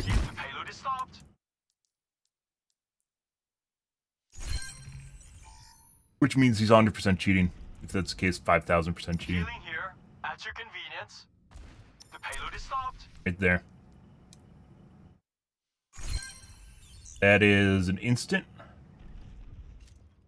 Healing here. Payload is stopped.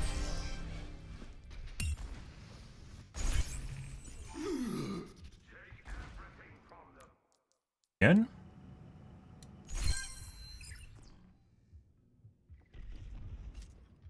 Healing here. At your convenience. The payload is stopped. There. So 537.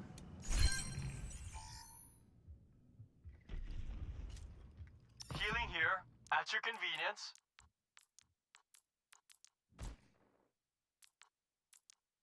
The payload is stopped.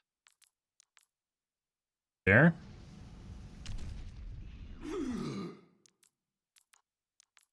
That'll tan your hide. There. You guys can see the camera just like change. It's like it teleports to a new spot. That is an instant. Okay.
Eh.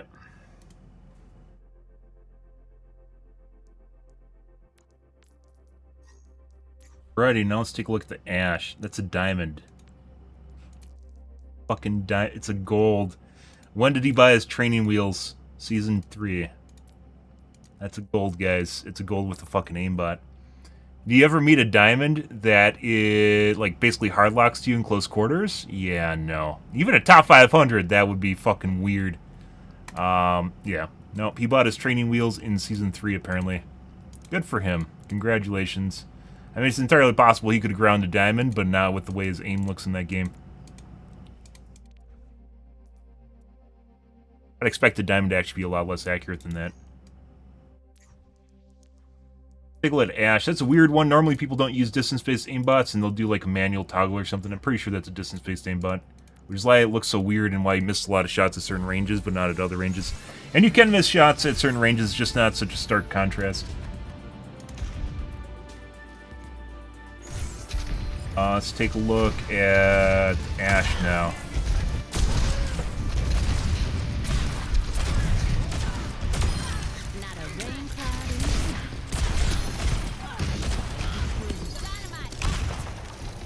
Really prolurp. And then fall back into his own time.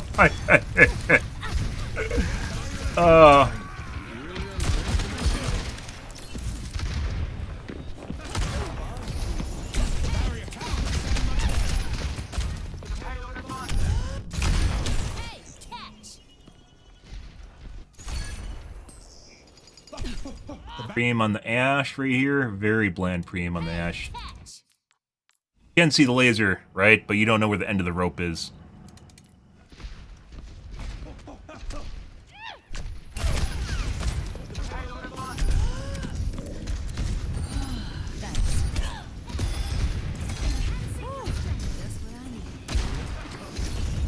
That another instant? These guys, this is why you check for groups, because if I knew these guys were grouped together, it'd explain a lot, because usually people that are friends with each other they share cheats with each other and shit, so you can figure that this, the cheat the other guy has will probably exhibit the same kind of behavior as the first one. The barrier appears.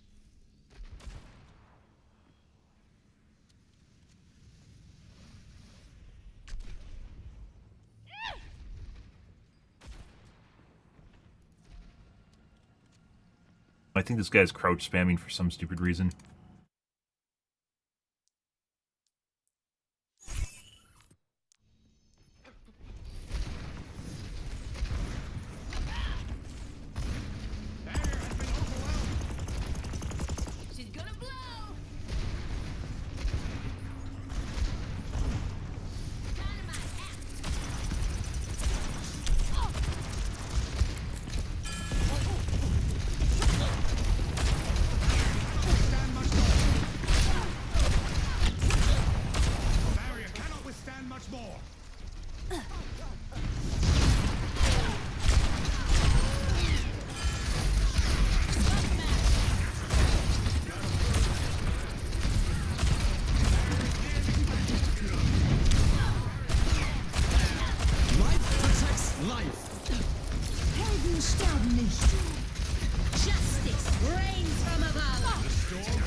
Shots here.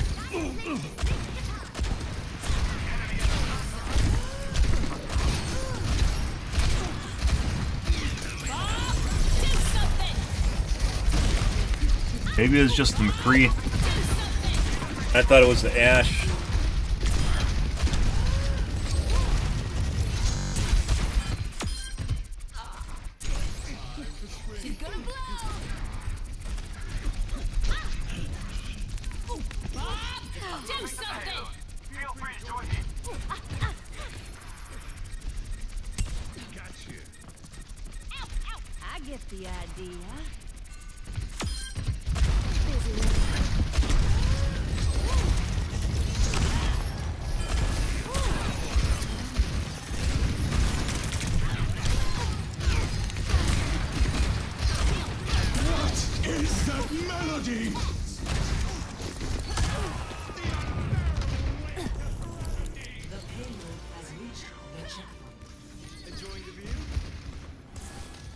Watching through walls.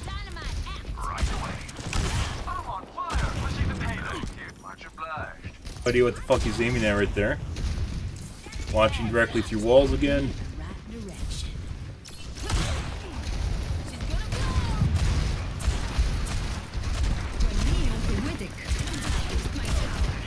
What's going on here?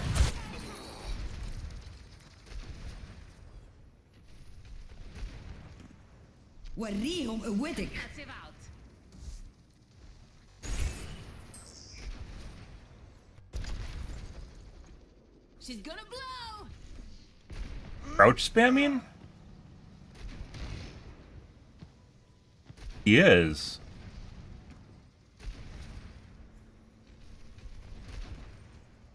Yeah. Another guy that has a macro tied to his crouch button, so when he fires, he Taste my power.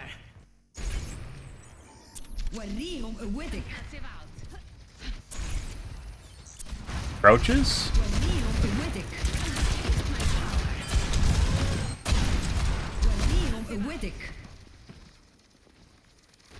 Come taste my power.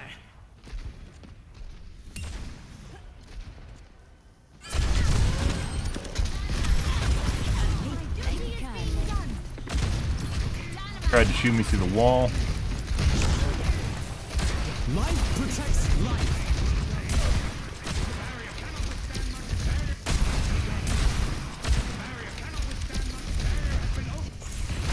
Life protects life.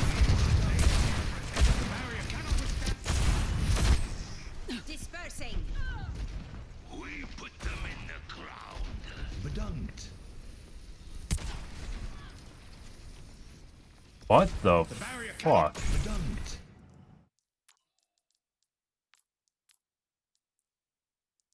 Does the ash become obscured?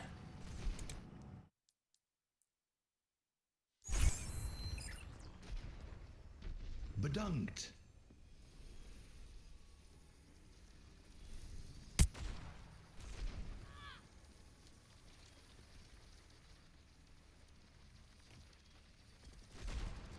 The barrier cannot withstand much more.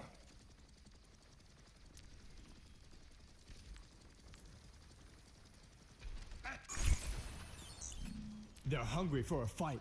Let's give them one. Life protects life. Dispersing.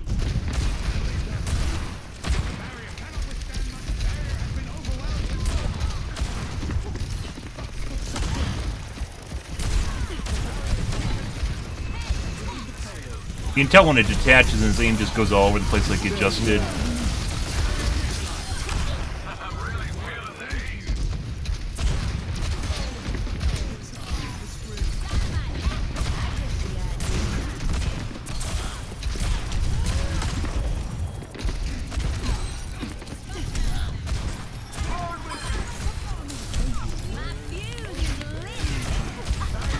Aim on the ash.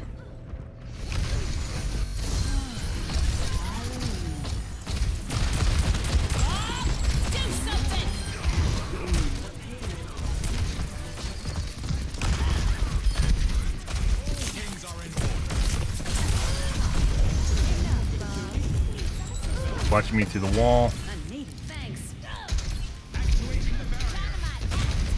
Remain with firelight. I'm really feeling it. Barrier cannot withstand much more.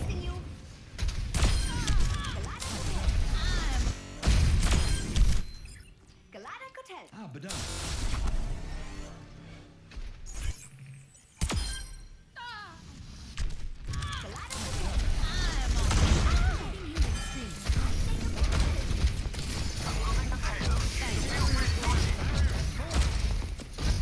This guy's aim is legitimately all over the place too.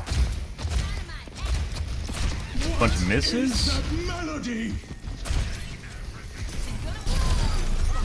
Like, this reminds me an awful lot of the other guys, which is it's distance based.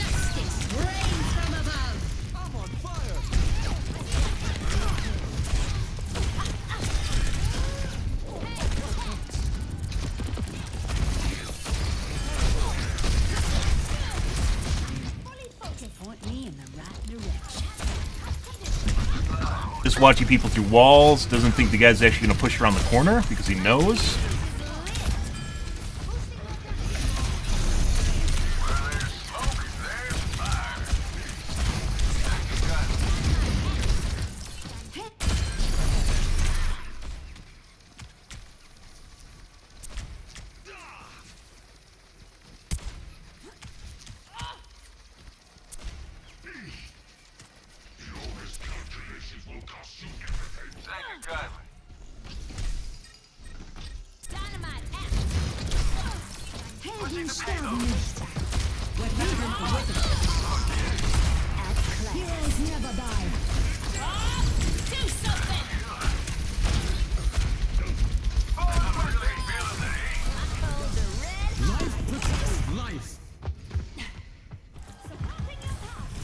Directly at her through the wall. Looking directly at her through the wall again.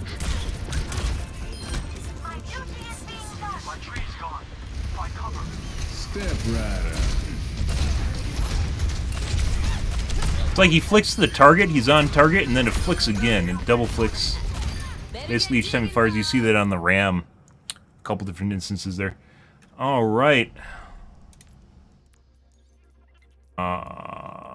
Ash.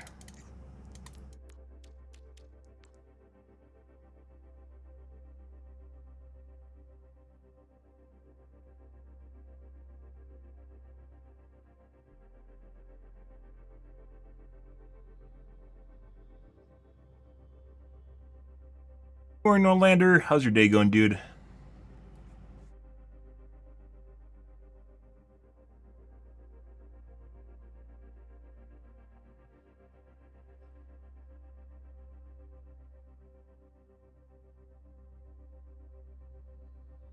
$50 again?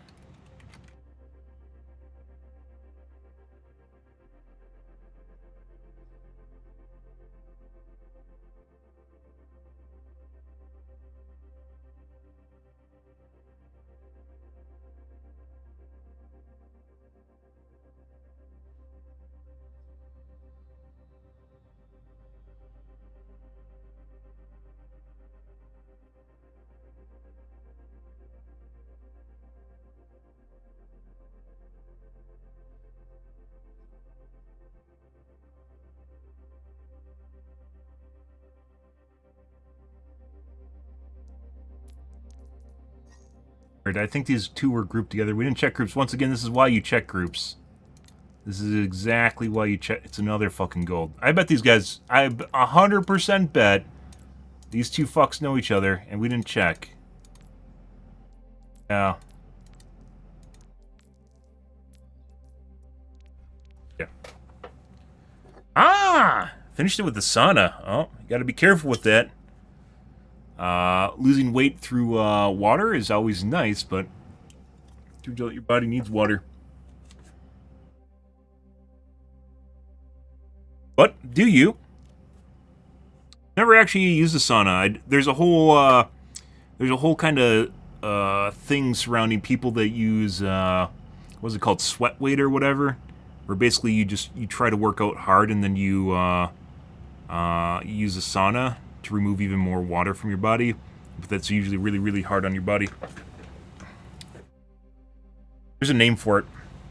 It used to be big in the 80s in the US, I believe, and then they got rid of it, or people stopped doing it because it's a huge amount. It's like puts a huge amount of strain on your, I think it's your kidneys and your heart. You're already under stress from working out, but you could have just been in the sauna to relax. So I don't know. There's like the whole thing is where they get in the like the fucking the sweatsuit or whatever it is. Like I'm sure you guys have seen one of those. It's like almost like a latex suit, and then they get inside like a box sauna. Yeah. Ooh. Okay. Yeah. So you're not doing what I'm talking about. Okay. Just yeah. Unrelated. Just one of those bits of like bodybuilding from ages past where they found out it wasn't a good idea. Just relaxing. Yep. Okay. We're going to do some tweaking here, guys, anyways, because things aren't feeling quite right, and I love tweaking, so we'll see.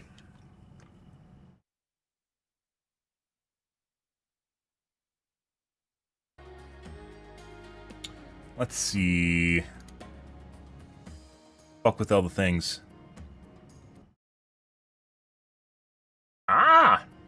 They do that weird shit where you're in the Netherlands, not Netherlands, Norwegian countries where they put the kids out. I don't know if you guys have seen, well, you've probably seen that, but they put like the kids out in like cribs when it's like 30 degrees outside or something like that, like 20 degrees.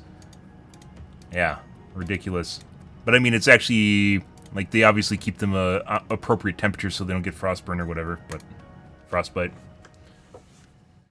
It's a very Norwegian thing. From Sweden and Norway. The Scandinavian, that's the word I was looking for, not Norwegian, Scandinavian, which is Sweden, Norway, and Finland. There we go. Scandinavian thing. Norwegian would just be Norway. Yeah. Let me try fiddling with things here, guys. Which probably will change nothing, but we'll do it anyways. Yeah. I've read something about it. Maybe it's not, you know, obviously I'm just occasionally run across articles from online. Yeah.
Alrighty. Oh, that fuckered something.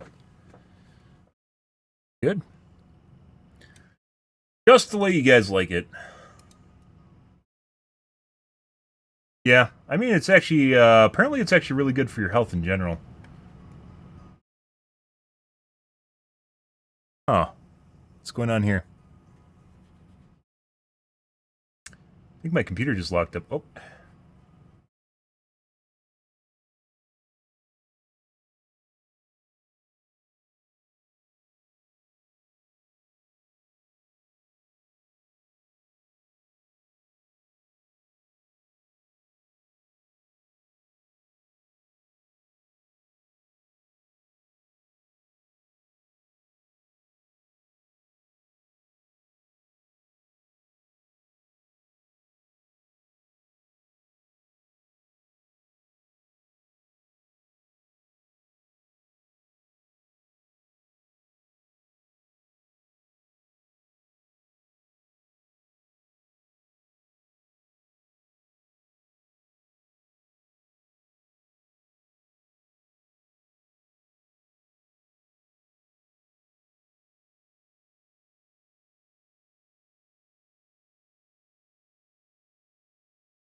I need to restart my computer, apparently. Alrighty. Good. Let's see.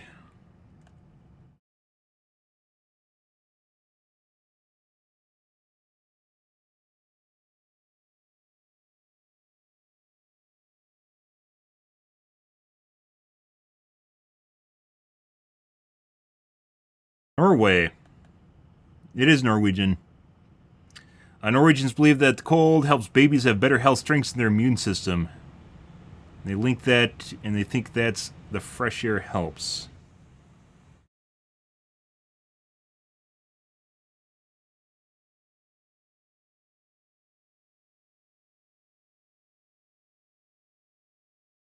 They stop around -10 to -15 Celsius.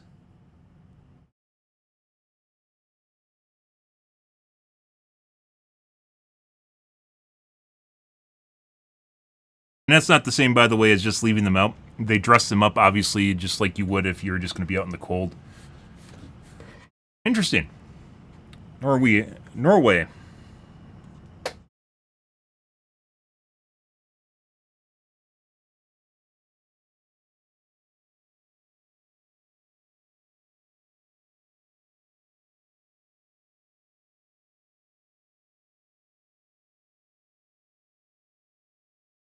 One second, guys.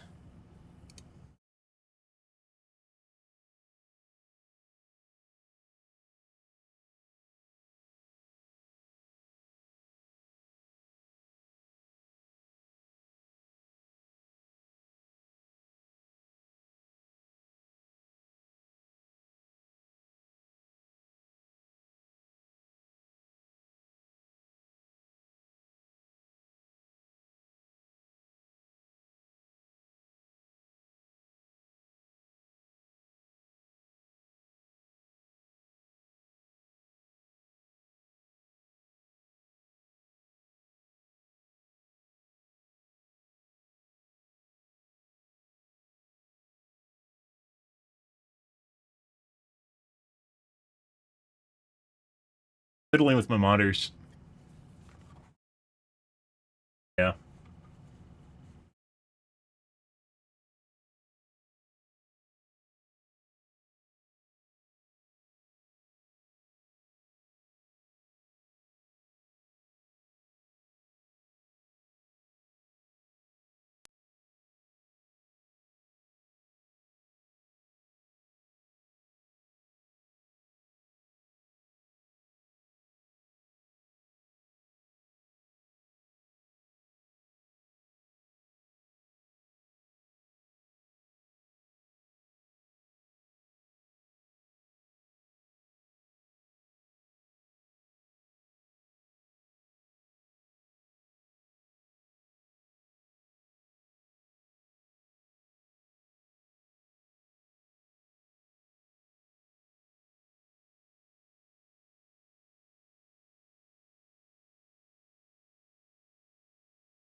Works.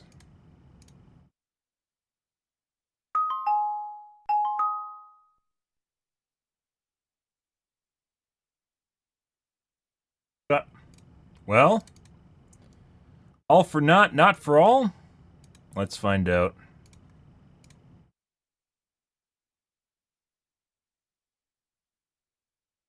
It's kind of like I have to... my cursor is slippery, and that's not a good thing. The ongoing attempt to make my game better.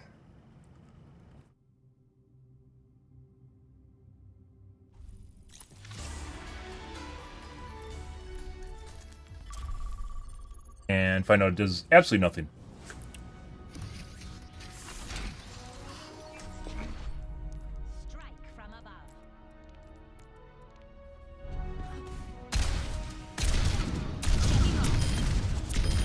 When I'm hitting my shots, you can't touch me. I'm taking off. Double kill. Double kill. Triple kill. Multiple hits confirmed. You weren't watching the skies. Move. Missed. Mind the gap.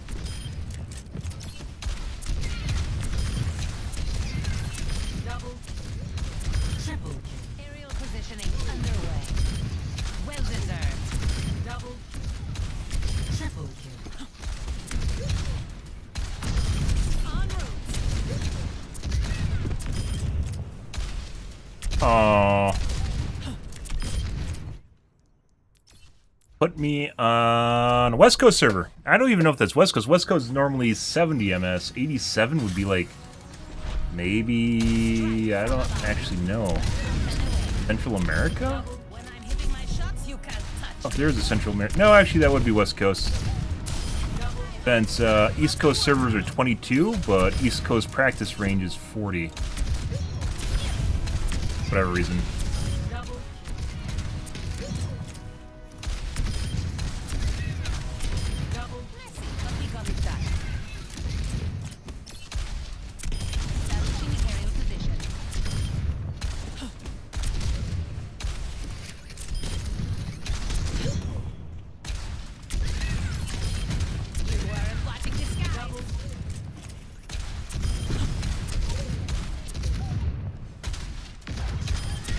Where's your jetpack? I don't think so.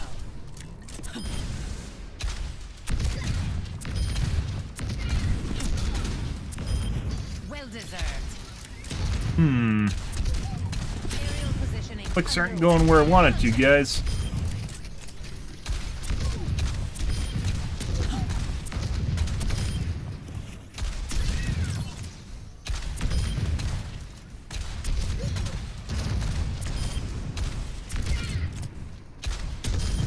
Taken down.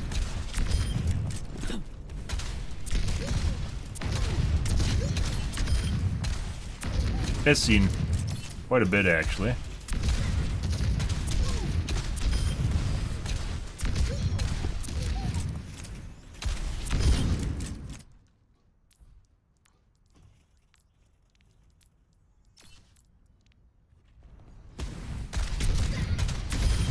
Splash. Double kill.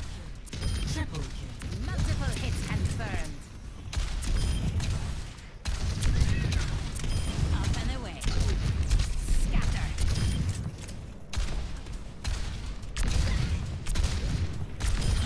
A clean kill. I don't think so. Going down. Double kill. Triple kill. Multiple targets eliminated. Taking off. Concussive out.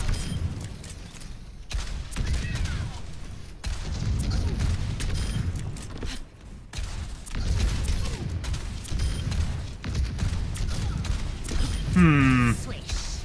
Double kill. Triple kill. Multiple hits confirmed. Move.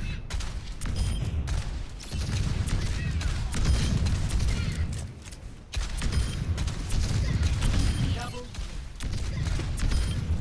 kill. Blast it.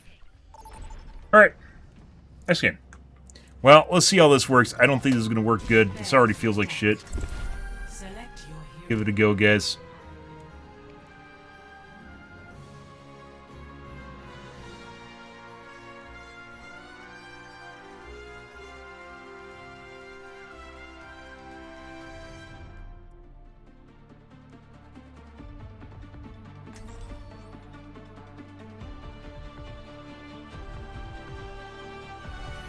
Strike from above. If you ever need help, just fly to me, Angela. Ah, my hero. You're like a That's what I'm going for. Hello.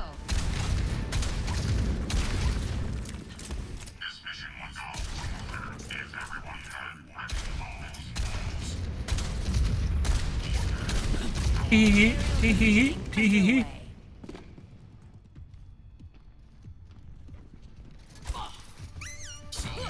Affirmative.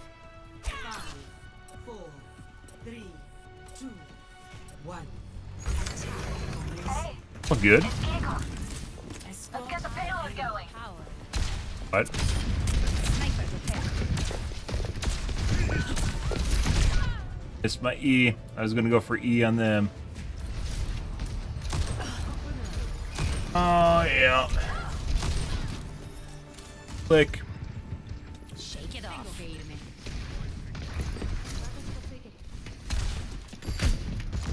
and away.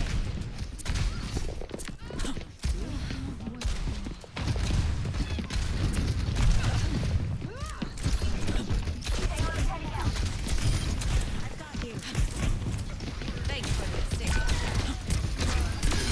Crime doesn't pay. Right. Uh-huh.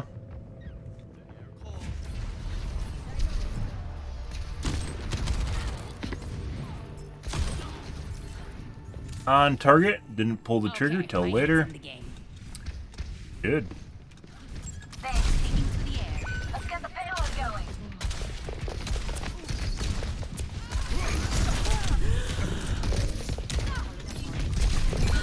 Christ.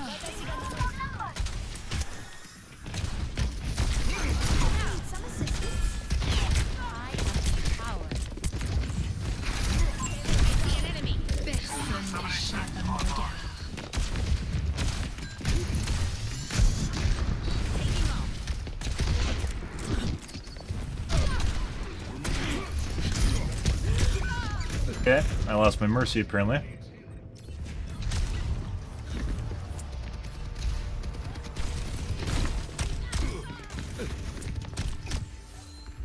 The skies await. Aerial positioning underway. And headshot. Good.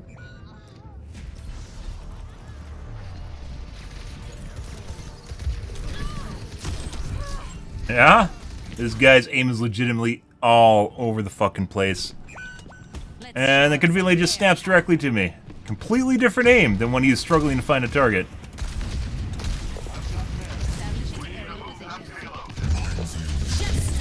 Need to kill something. There we go. This round goes to me.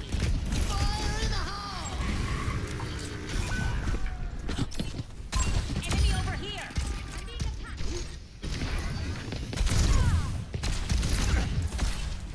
Thanks for the assist.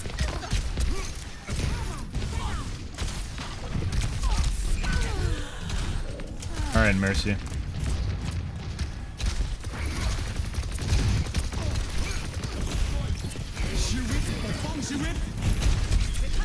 Let the kiss guide you.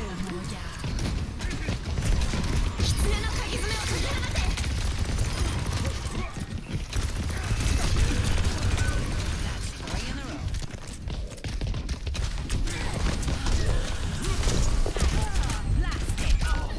Trying to line of sight the Widow. 100% accurate Widow. Holy, I'm getting fucked. This is not funny. Yeah, no shit, because they have a cheating Widow and possibly a cheating Kiriko? I don't stay down. Possibly check for groups here.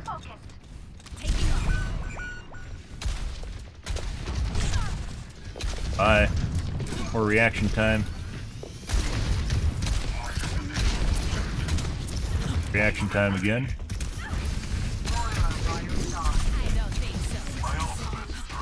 Over here.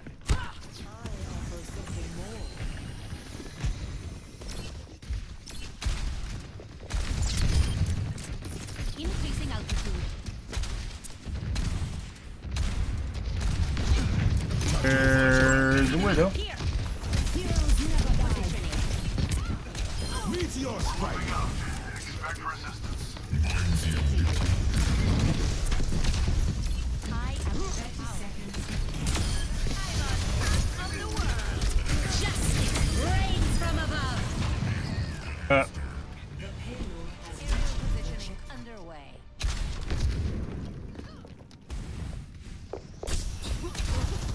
Oh, well, that's convenient.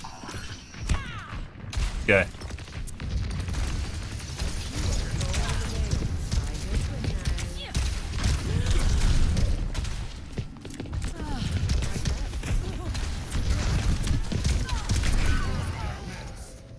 Very unfortunate.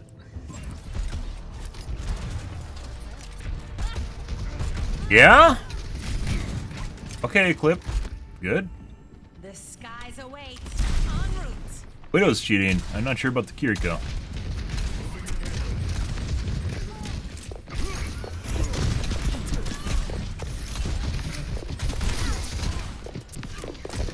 Angle tech works on her. Good.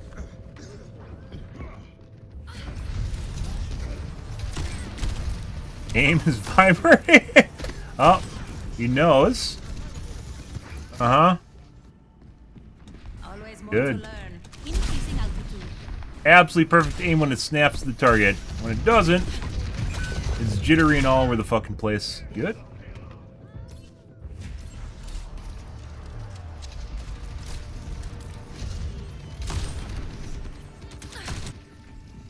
Let's show him some air power.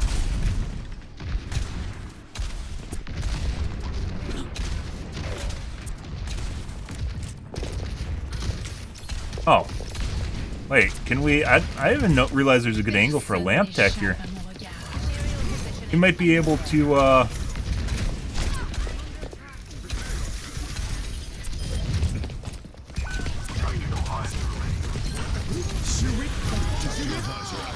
That's unfortunate.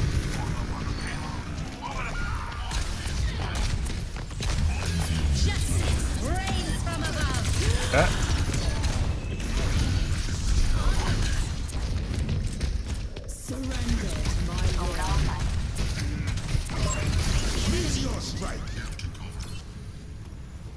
Running.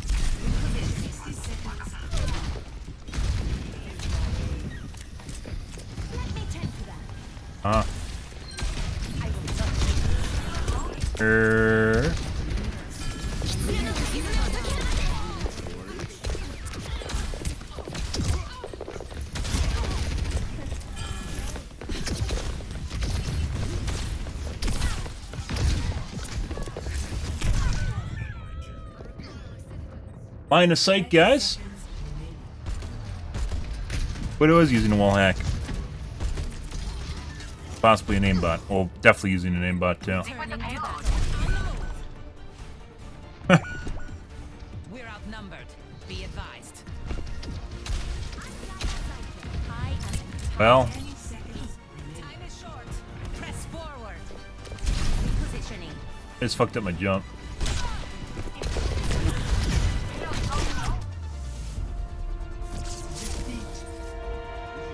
I report the Widow right away. That guy is extremely shaky aim, but instantaneously snaps perfectly the target, and he's looking at people through walls. We'll take a look at Kiriko.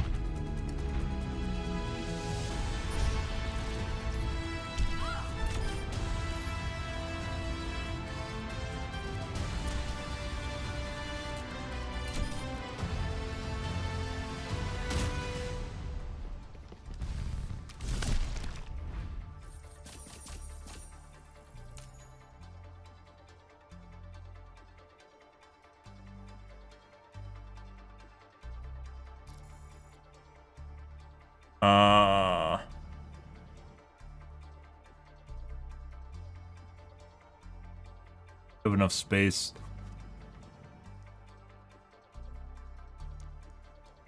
Take a look at Kiriko. Also, I'm getting a fucking weird stutter now. That's always fantastic.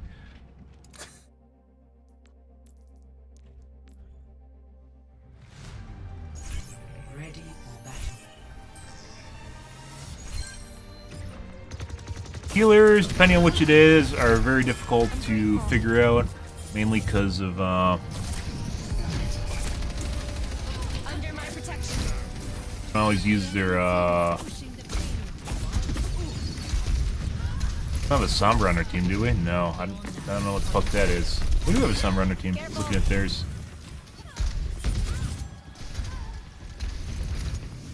They don't always use their offensive abilities.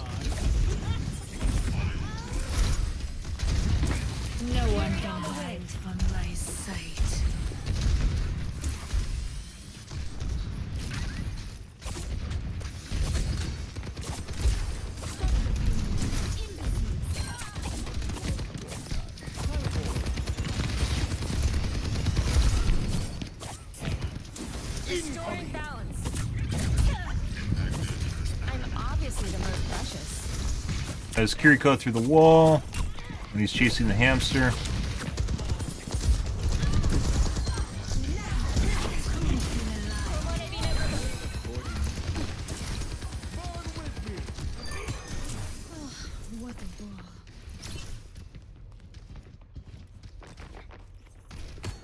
Should check for groups. Under my protection. Merci. Rains from above.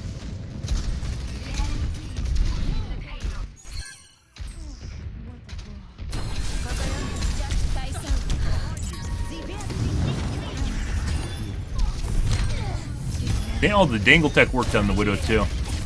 Dangle tech's where your chest isn't exposed, they can't shoot you. Because most aimbots only attach to head and chest, and if they're not exposed, they don't actually work properly, so they won't even try shooting you. Or they just miss a shitload of shots when they do.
That's me directly through the wall, guys.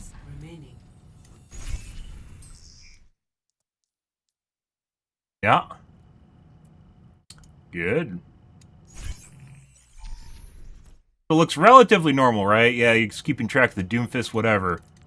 But this is clearly me that he's tracking through the wall right now, directly, while he has no line of sight in any way, shape, or form, or inferences on me in any way, shape, or form at 444.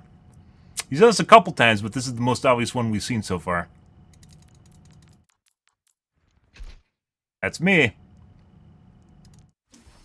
Then it looks like it snaps back and forth between enemy targets or friendly targets. And the Doomfist took over when he got close enough to the Doomfist because he was exposed.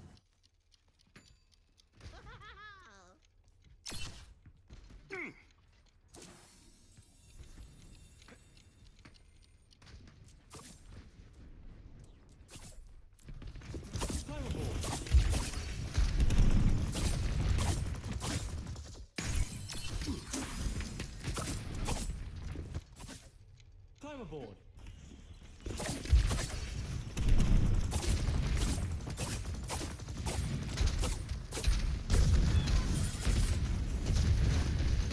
I've got you in my sights. The sunlight soothes.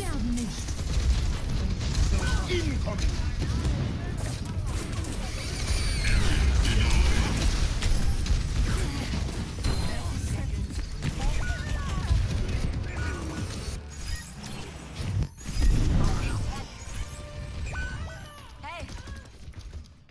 Pleasure. Let me balance you out. Yep. So it's important to note, when I talk about stuff, it is not the rule. Like, it's not the absolute, right? Like I've mentioned multiple times, there are 1,000 different cheat developers making 1,000 different aimbots, 1,000 different wall hacks, 1,000 different things, right? So implementations will be different depending on which developer is working on something, and something like that can exist. And at the same time, generally aimbots don't lock to people through walls unless they intentionally turn on the option, because it's pretty obvious when it does. Also, you just notice the FPS spike there. What the fuck? Yeah.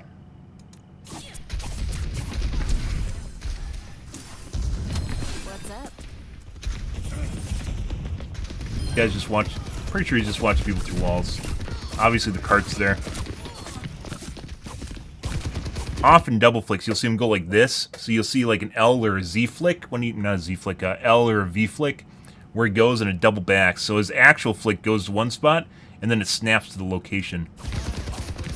Oftentimes where he overshoots, he just doesn't even get basically near the vicinity of the character, then it snaps to the character.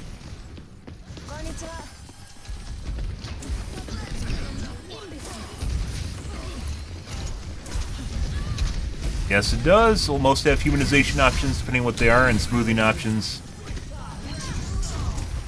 Basically, you have to look for the intricacies that make it look like it's automated or outside the ordinary, which is not normal human aiming, as opposed to being not completely dead center on chest, or missing some shots means they aren't cheating, right? That's not the way it works.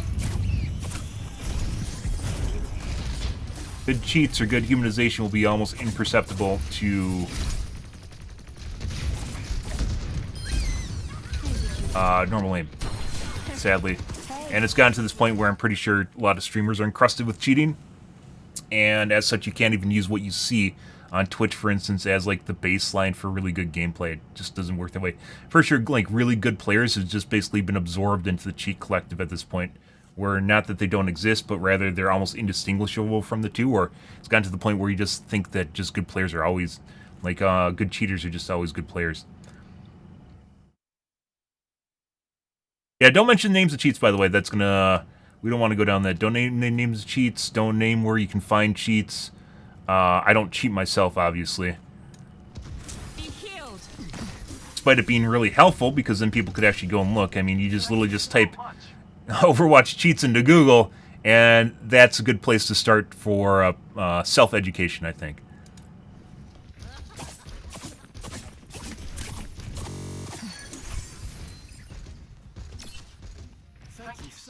And the reason we can't talk about exact cheats, because at this point, I mean, it's pretty, you can find them relatively easily, is because apparently there still has to be a veil that no, people don't cheat, and if you talk about it, everyone's going to go and cheat. People can fucking find cheats if they want to cheat. It's not, this is why it just doesn't...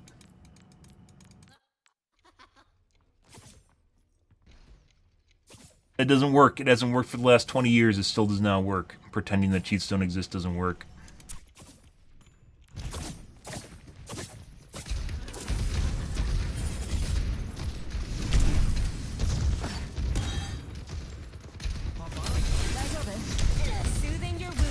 No one can hide from my sight.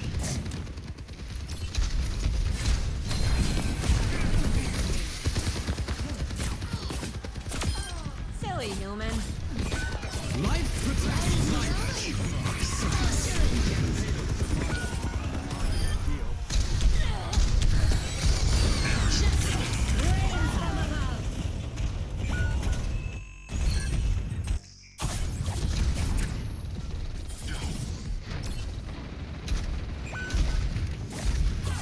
That is the ball through the wall. But also where the Junkrat died.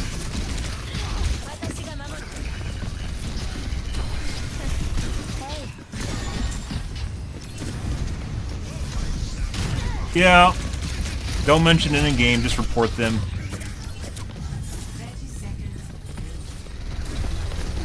Mentioning, so when you mention cheats in game, it does a couple different things. It alerts the cheater.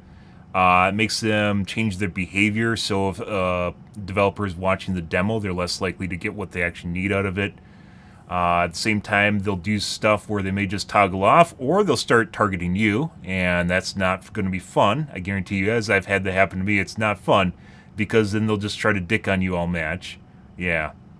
And then it turns your teammates toxic, too. There's a lot of people that think... no one cheats, you know, they're just playing their mom's basement 24/7, 365, despite what you can literally find with two keywords. They're just playing their mom's basement 24/7, 365, and a lot of people seem to be experts on cheating without ever looking for cheats in the first place. If you've never seen a cheat, you've never looked for a cheat yourself, like, you can't figure out that people are cheating. There's no way. You are not a respectable source of information if you've never actually looked to see what a cheat actually is in the first place. And I'm not talking about, like, you accidentally ran into a cheat montage on YouTube. Like, if you haven't done your own little bits of personal research, you can't really, you know, you can't win. But everyone does. Everyone thinks they're fantastic at finding people that cheat. And then there's like, they think that top 500 players are going to be fantastic at finding people that cheat. Putting aside the fact that a lot of them probably are cheating themselves, putting aside that fact, it's a different skill set. You being able to actually see when someone's cheating, or look for the behavior. This isn't playing Overwatch. Nothing that I'm doing right now is playing Overwatch. This is not, like, what I'm looking for is nothing that you learn when you're actually trying to get good at the game. This is a completely different skill set than playing the game itself. This is not playing Overwatch in any way, shape, or form. Like, obviously, you need to know cooldowns and, like, abilities. So if you know abilities doing something or interacting in a way, sure, whatever. But, like, the stuff I'm looking for with their aim, that's nothing to do with how you play the game. Come on, Frostal. Yeah, just, like, you literally just fucking, you aren't going to get banned just by looking for cheats. Now, if you start cheating, you're probably going to get banned, but putting that aside, if you just, look for what's out there and try to figure out what exactly stuff looks like, it's not the same as cheating in any way, shape, or form. Like, fucking when people are making antivirus for anti-malware, right? They actually have to look at what's interacting with the system and how it's breaking the system or what it's doing to the system. In this case, we're looking at behavioral analysis. What I'm looking at is how I'm not finding the cheat on their computer. I'm looking at how their aimbot interacts with their normal day-to-day aim, and it's different. And what makes it different than normal aim? I try to point it out too, but it depends on what's going on. Sometimes we just get generic reports, and sometimes we get something special, like at 444. And that's which we're definitely going to point out. And this guy also makes L and V flicks, which I also need to mention. Pretty frequently. Yeah.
That was a little bit more difficult. The Widow was very obvious. The guy's like fucking aim is like shaky and all over the place, and then it just snaps instantly to you in perfect aim.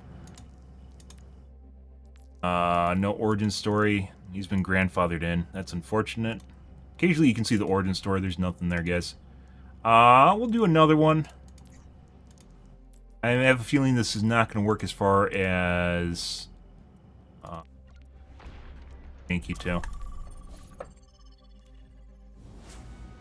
Valorant anti-cheat stops Overwatch cheats passively. I did not hear that. We watched a nice documentary the other night. Now that people are becoming more proactive talking about anti-cheat itself, or cheating specifically, is in context of anti-cheating. I need to post it on Twitter. But there is a video we watched the other night on YouTube. It was like how kernel-level anti-cheat doesn't work. Putting aside the fact it does work, it's just not a silver bullet. And the person that's talking about she did a very good job of talking about the basic levels of cheats and like the stuff that's out there that you'd encounter. And let me actually just go and do that real quick. Post the link to chat. I need to restart my game anyways.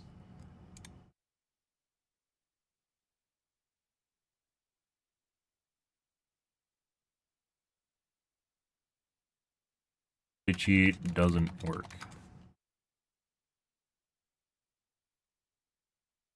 I already watched this the other night. We aren't going to watch it on stream.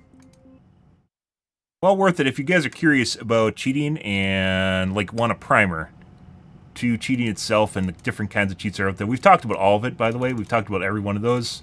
And some things that she hasn't, but That's a very good primer because it's all in one space, or one spot, so... Yeah. Very, very much worth watching. It's kind of like a cheating primer documentary. It's a good way of looking at it. It's very, pretty good. It's pretty well thought out and fleshed out. Yeah, sometimes some are distance-based, some are manual toggle, some are set percent miss. It really depends on what the aimbot is. I also need to figure out whether or not my display is doing dumb shit right now. Something's broken. I can feel it when I occasionally dialogues are laggy.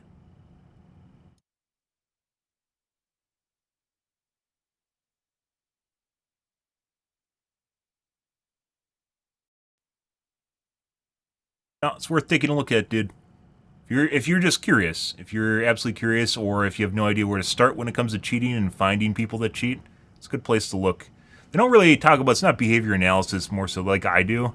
It's more just talking about the different types of cheats out there and stuff that you can find. Basically how common they are, because they are really fucking common.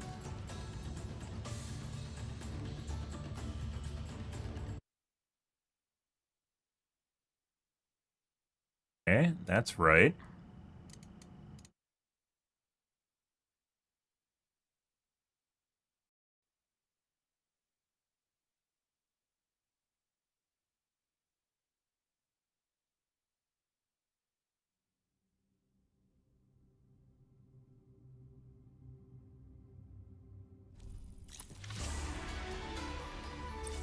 Right.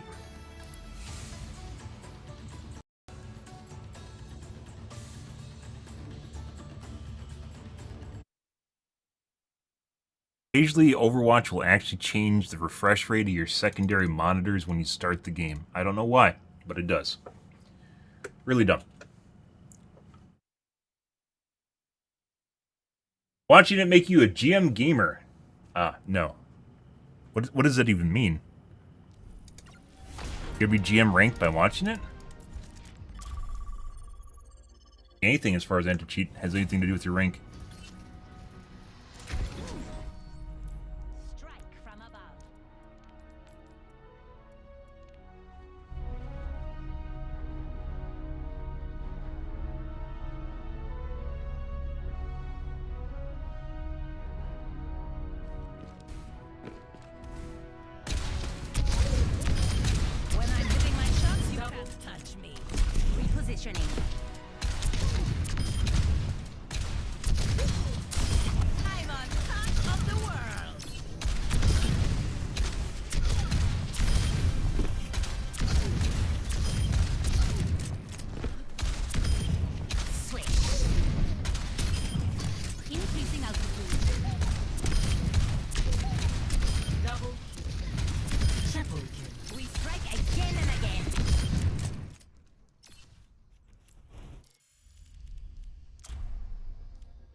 I don't understand why this game tells people you have a delay enabled.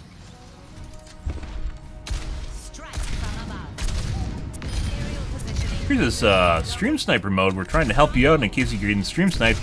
Oh wait, we actually give stream snipers information on your stream snipe mode. Ah, what a great idea. Very novel.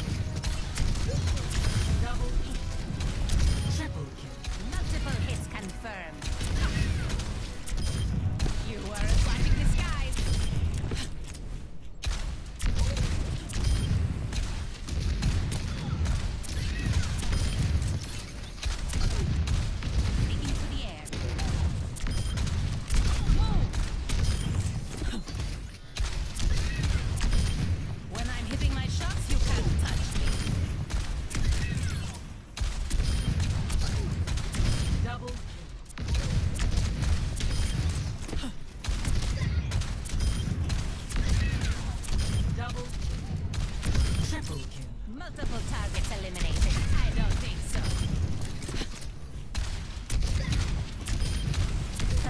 Don't worry. Double.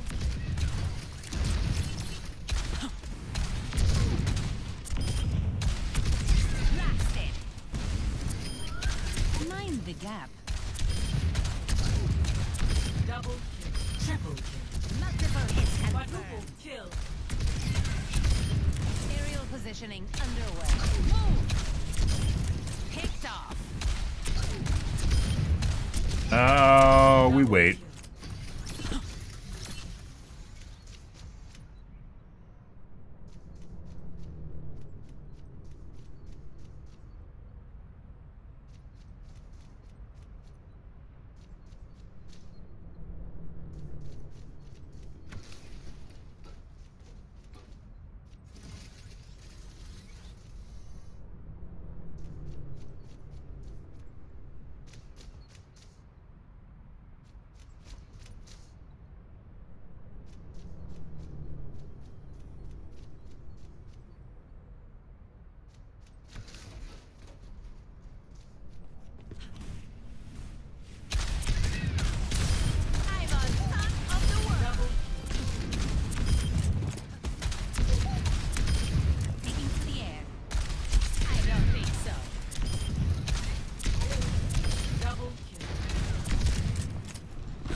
Alright, next game. Watson! Prepare for battle. Select your hero. We're bussing, guys! Weird thing is, my display is 100% influenced my mouse. That's the fucking weirdest shit about this, is it definitely feels like my displays and mouse are intertwined with each other. Very weird. It's always felt that way, but like when you get to 500 hertz, it definitely feels different.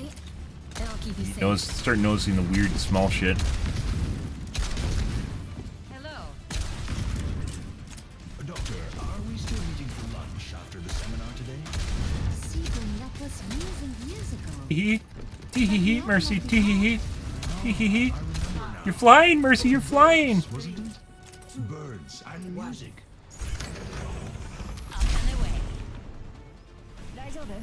All right, let's go. I am power. Enemy over here. Excellent teamwork. Activating the barrier. Barrier is gone. Enemy vector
Oh.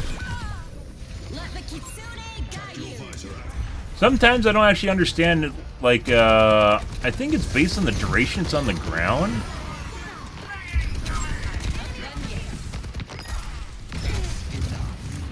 How intense it gets. So if you actually walk into it late, it grounds even more.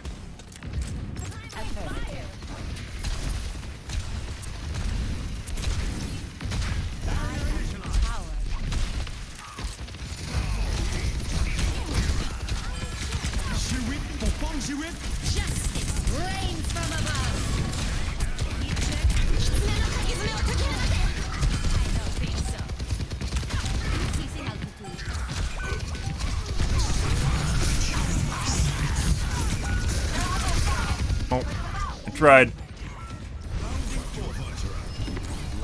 Other than Soldier is the fucking, Always more to learn. What do you mean it's quick play? Positioning.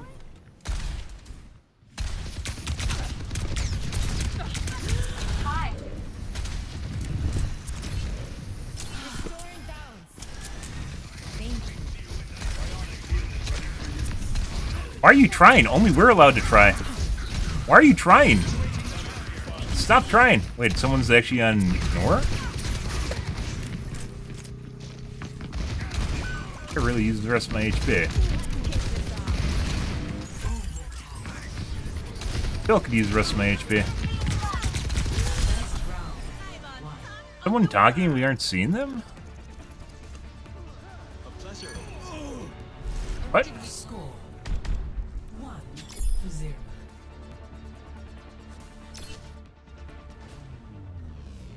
I don't know. Don't worry, guys. We'll get them to toggle. That's all that matters. They start getting two-tapped constantly after they got locked in their spawn. Hey, I'm talking to you. Oh, there's another one. What delightful creatures.